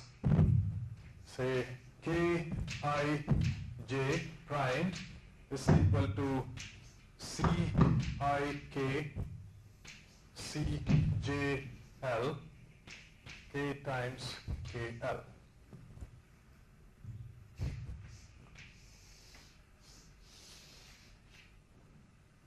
So just like you have this vector transformation, similarly you will have scalar transformation, tensor transformation like this. And here you can see the second index is usually the index of this original vector or tensor. So similarly, second index here corresponds to this.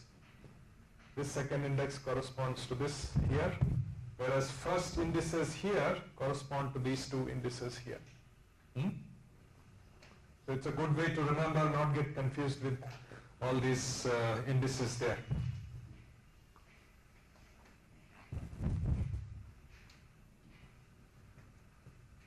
Okay, so this kind of a thing happens since you have, like, you can EI EJ prime will be equal to CIK CJL EKEL. You can show that this is the case. So how the the unit dyad, how it's going to transform will be given by this relation here.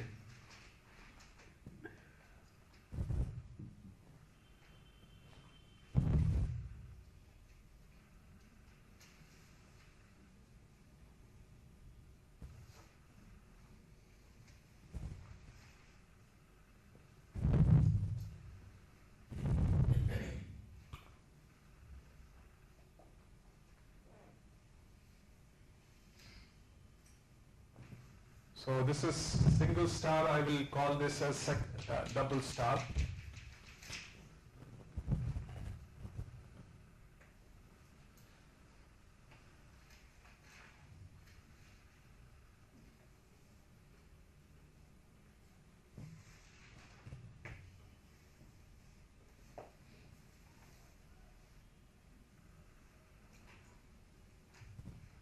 Okay, let's consider like a simple case of visualizing this transformation. So I'm going to consider 2D case for this tensor.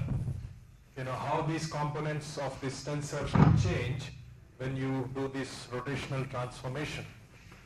So we are considering 2D case.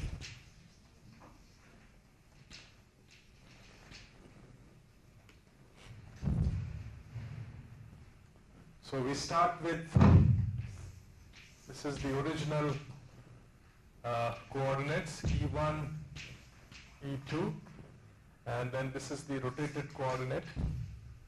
This is E1 prime, and then E2 prime. And so this is rotated by angle theta. And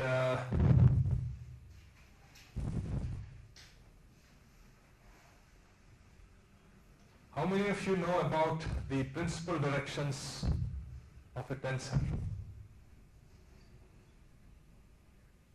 You recall material directions, principal directions? For a stress tensor, what happens? Huh? Anyway, let's see. So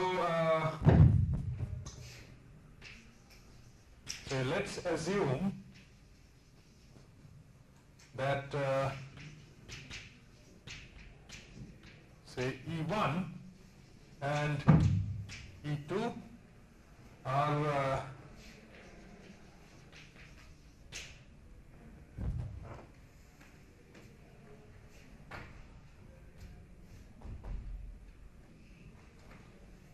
so they are the principal directions.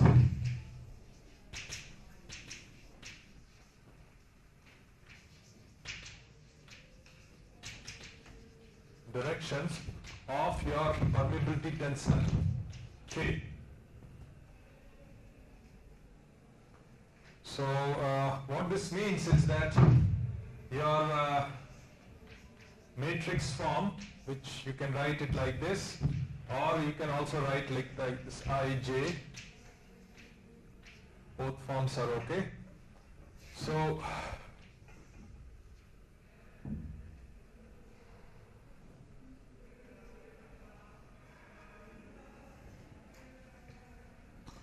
such that this matrix will look something like this. say K1, K2, 0, 0. Now does this look familiar? Principal directions, right? So it becomes completely diagonal for that particular coordinate. Okay. So here, say K11 is equal to K1, K22 is equal to K2, and then K12 is equal to K21 is equal to 0. So this is like similar to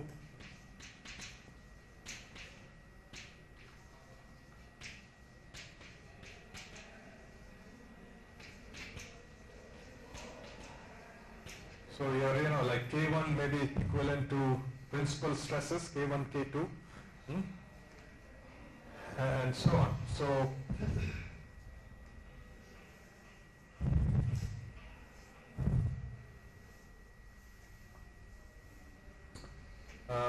just to give a new interpretation,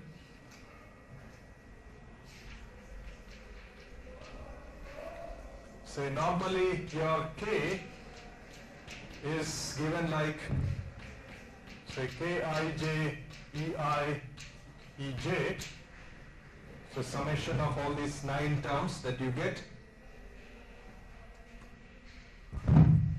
But if you are considering this principal permeabilities, principal coordinates like these, so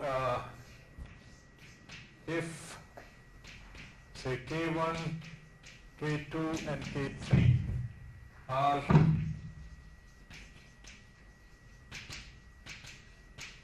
say principal permeabilities,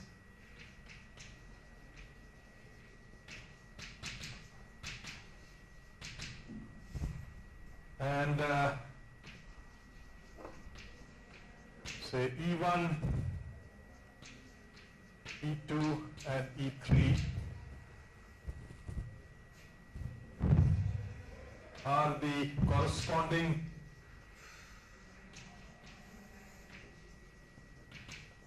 say principal directions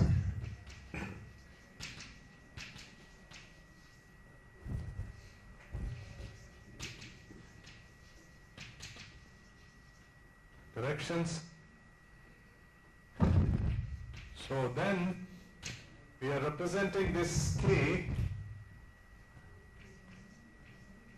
is equal to like this K1 E1 E1 plus K2 E2 E2 plus K3 E3 E3.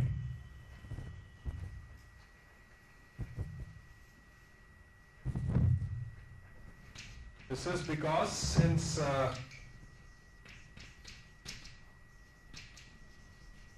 say coefficients of say E1, E2, E1, E3 say etc. are identically equal to 0.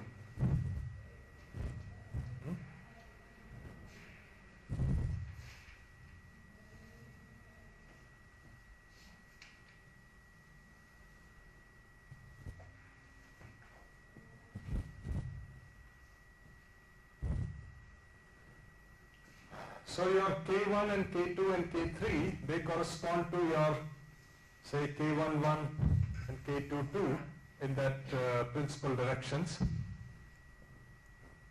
What if you take the coordinates and you rotate it?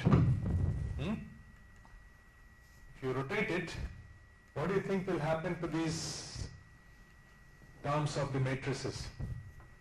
Will they remain in the same form?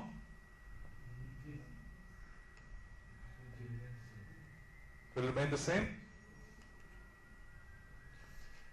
Well, it will not remain the same, it will actually change. Okay? This is the principal direction, so for that you have this thing, but if you look at it from a different coordinates, so the permeability tensor will have this form, but these values will be different. Okay?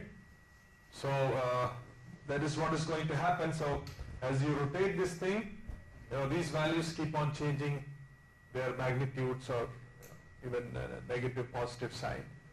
So it's like you rotate this thing and then these things are all changing. So how do these changes happen? It is very important, especially if you want to measure this permeability for an isotropic medium, you need to know how these change with the rotation of the coordinates. So that's what we are going to consider next. So I'm going to pose it in 2 dimensions. What is question is,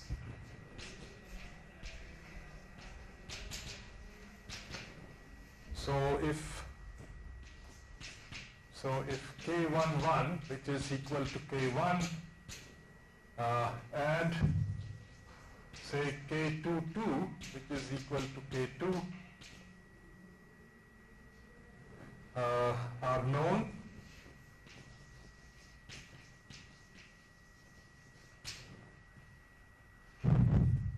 so how will, these terms of the matrices like K11 prime, K22 prime, and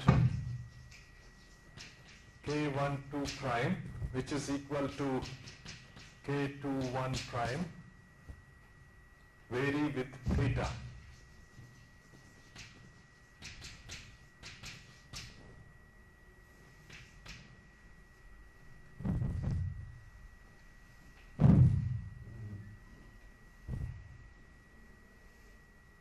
Okay, I missed one explanation, which is why we have this K12 equal to K21. Symmetry. Why is that? Well, here we are an isotropic medium, so. Well, the tensors usually, the one that we deal with, like stress tensor, strain rate tensor, and all those, they usually are symmetric. And it turns out that the permeability tensor is also symmetric for most cases. Okay, so this has, people have shown that there are some exceptions. From time to time, people find out some exceptions. But if your porous medium continuum hypothesis is valid, generally you will see that the permeability tensor is symmetric. Okay. So this is just an aside. Say permeability tensor is found to be symmetric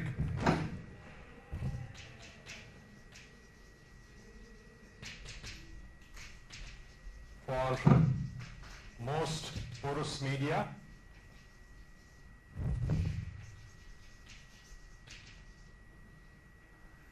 so this implies that say Kij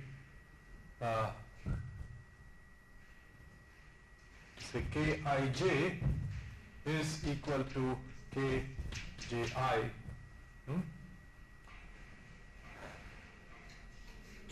So I think non-diagonal terms will be equal, right? This one, so this implies that say K12 prime is equal to K21 prime. So basically this thing comes from this physical observation that people have seen.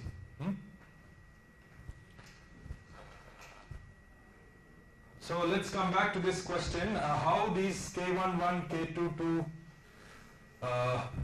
and K12 primes change as you increase or decrease theta. So I have erased it, but we have to go back that double star equation for tensor transformation. So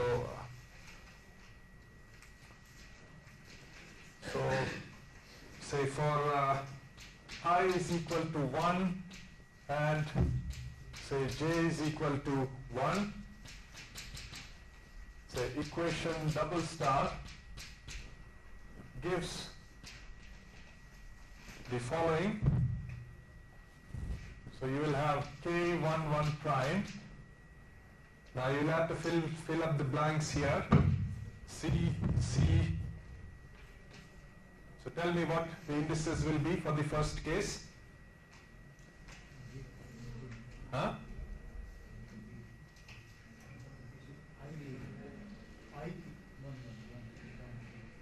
So first index will be this one, okay? And similarly this index will be here. But the second index will be summation. Now, it will be summation. It will be, let's say, this is K, and then this is your L. So this is your K times L. Okay? So this is summation over K and then summation over L. So here, since we are just having two dimensions, so we will need 2 into 2 is 4 terms. So this will be equal to, say, C11, C11, K11, right?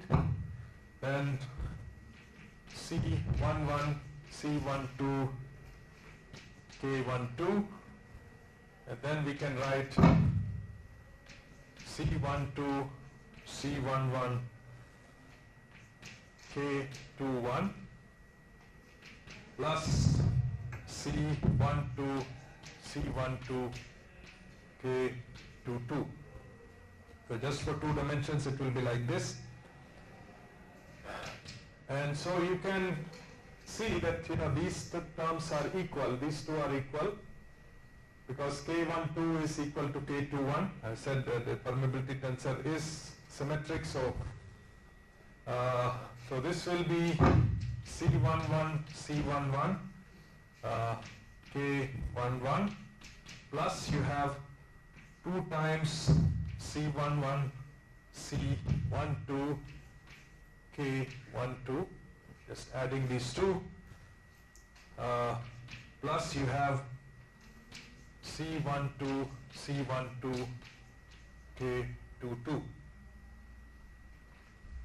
Okay, now I want you to go back and look at these values. What is C11, C12, and tell me in terms of sine and cosine theta what these will be. So K11 prime is equal to cosine square theta, okay? So cosine square theta, K11. What about this? Huh?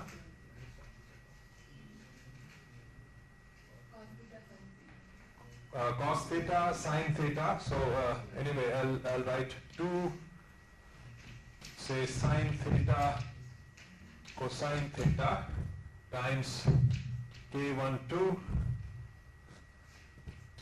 plus you have this thing. So the last one will be,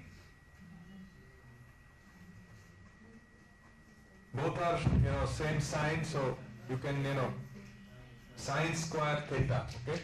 Sine square theta, even if it is negative, you can.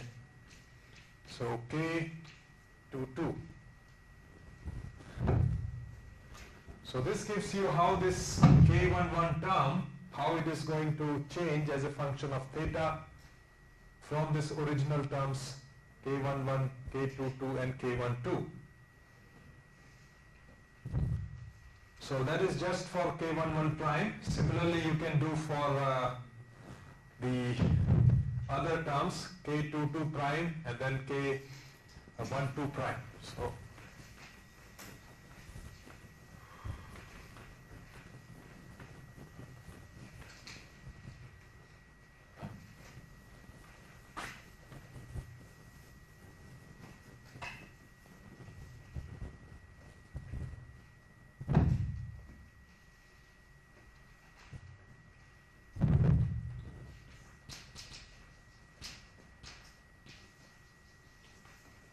So similarly, you have K22 prime is equal to sine square theta K11 minus K2 sine theta cosine theta K21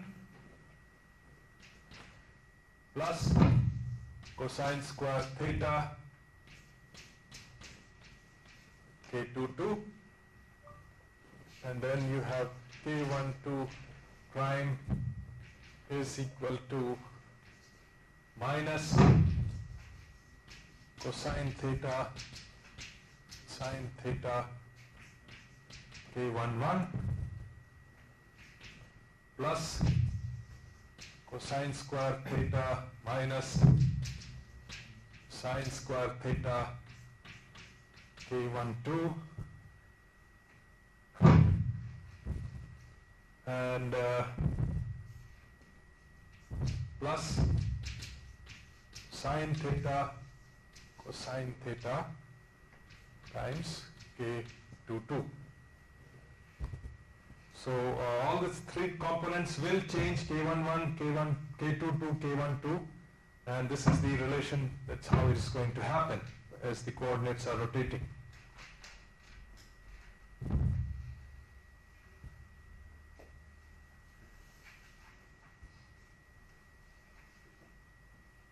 Now, in our case, since this is the principal direction, K12 will be 0, right? So, since K12 is equal to K21 is equal to 0, therefore we get, those terms are knocked out, and so you can write it like this: K11 prime is equal to cosine square theta K11 plus sine square theta K22. K22 prime is equal to sine square theta K11 plus cosine square theta K22, and then third one will be, we can combine these two. So there will be negative sign here.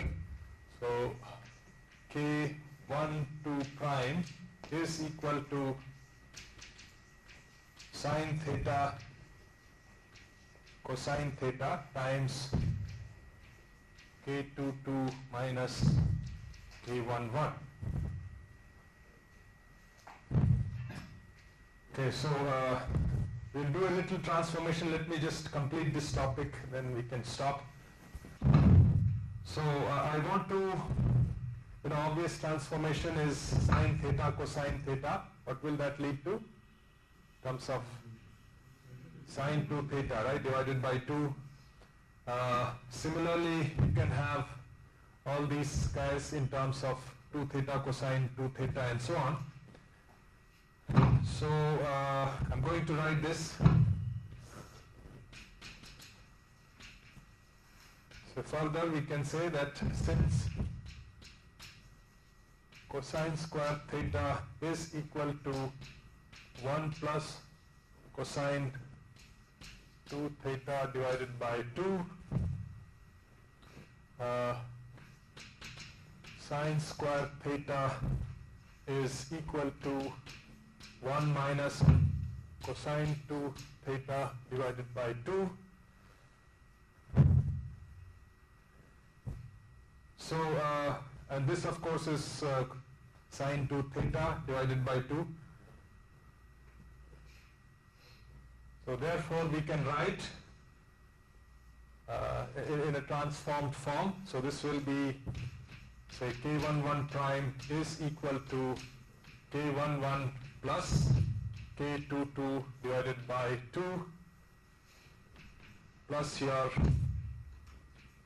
say, K11 minus K22 divided by 2 cosine 2 theta.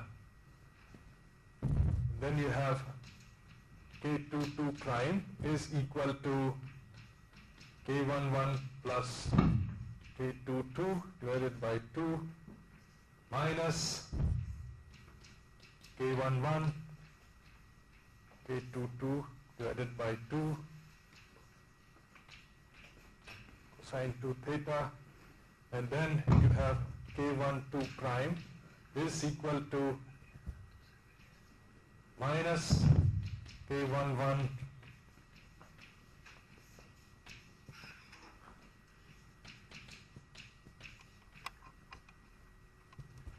like this, okay? So you have this bunch of relation here.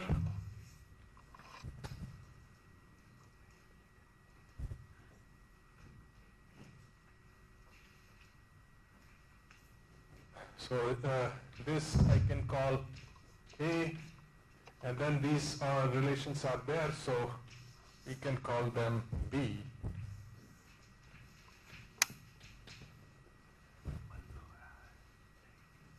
Okay, so let me try to plot this in a graphical form, and hopefully you can tell me the name. Hopefully that will get back. So we can make these changes in graphical form. So you have, this is the original transformation here. So so this is your, say, 1 prime, 2 prime. And so this rotation by theta, and let us plot these terms here.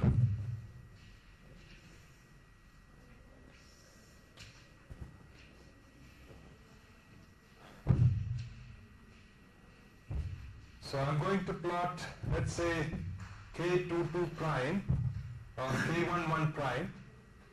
So it is like half of the average of these two plus the difference of these two times cosine 2 theta. So you can, graphically you can show this like this. So let's say this is the center of a circle, which it will come.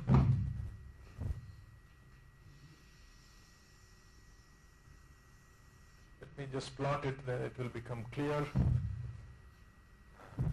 So this is your center.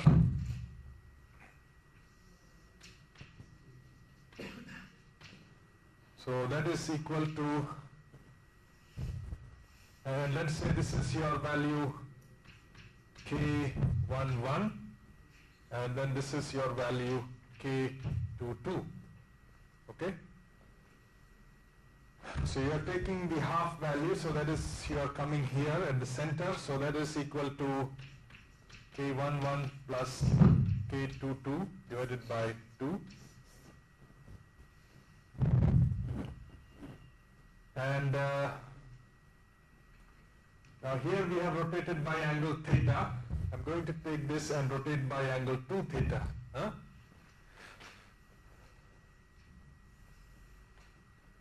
So this is rotated by angle 2 theta. And now the projection of this point will give you your K11 prime. So this is your K11 prime. Similarly, projection of this will give you, this is K22 prime, right? And notice that this distance is nothing but, it's half of this distance here. So radius here, for example,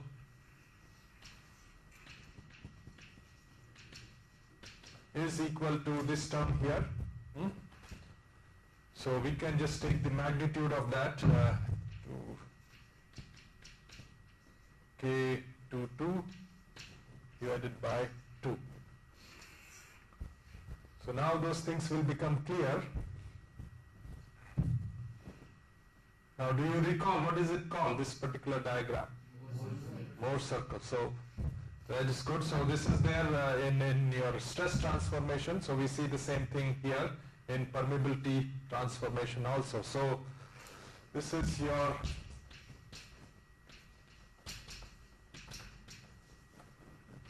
Mohr circle. So you have center, you have everything. I think you have taken care of those things. And this particular will give you your K12 prime. So just to get rid of this sign problem, I will just take the magnitude. And so if you rotate this by theta, you have to rotate this by 2 theta, and you take this projection, get the values of K11 prime, K22 prime, and then projection here will give you K12 prime. Any questions? Yeah. Sir, for principal state, the K12 equal to K21 is 0. Yeah. So what's the physical significance when it comes to permeability for that? Physical significance, that's a good point. Say you have, let me just erase that. So you have this kind of tensor, permeability tensor, which is like this. And let's say you multiply with pressure gradient. Okay, so this will give you, I think, K1 times, so here minus 1 over mu is there, so this is equal to, say, Q1, Q2.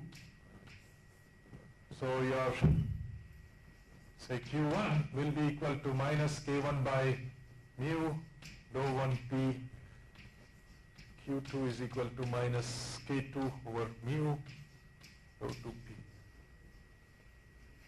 So the thing is that there is no coupling between Q1 and Q2 through the pressure gradient.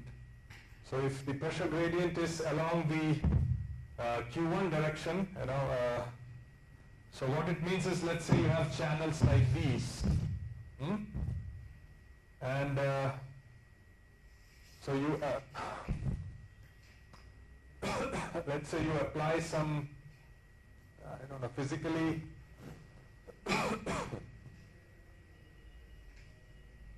so what it means is that there is no contribution of delta 2p here on the building up of Q1.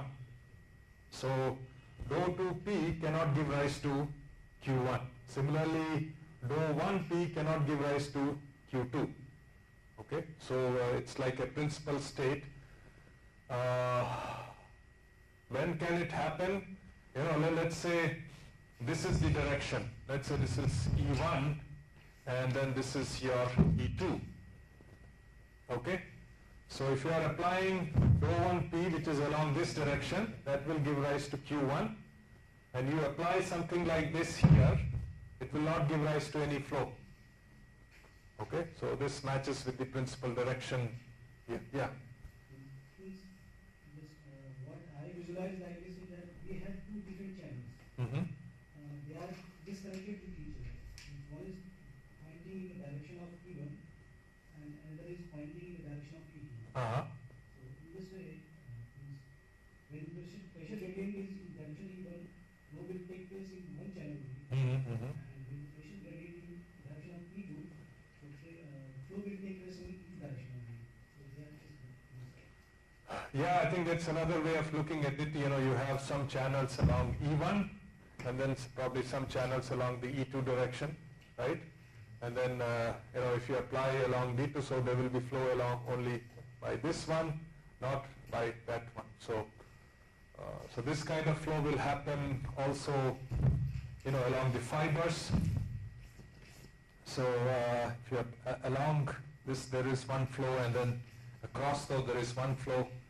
But if you apply pressure gradient across this, it will not give rise to any flow along the fibers.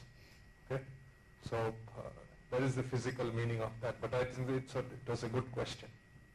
Any other question there? So anyway, we have seen how this thing is going to transform. I think we need to go for lunch, and so we'll stop here, and then we'll come back after lunch.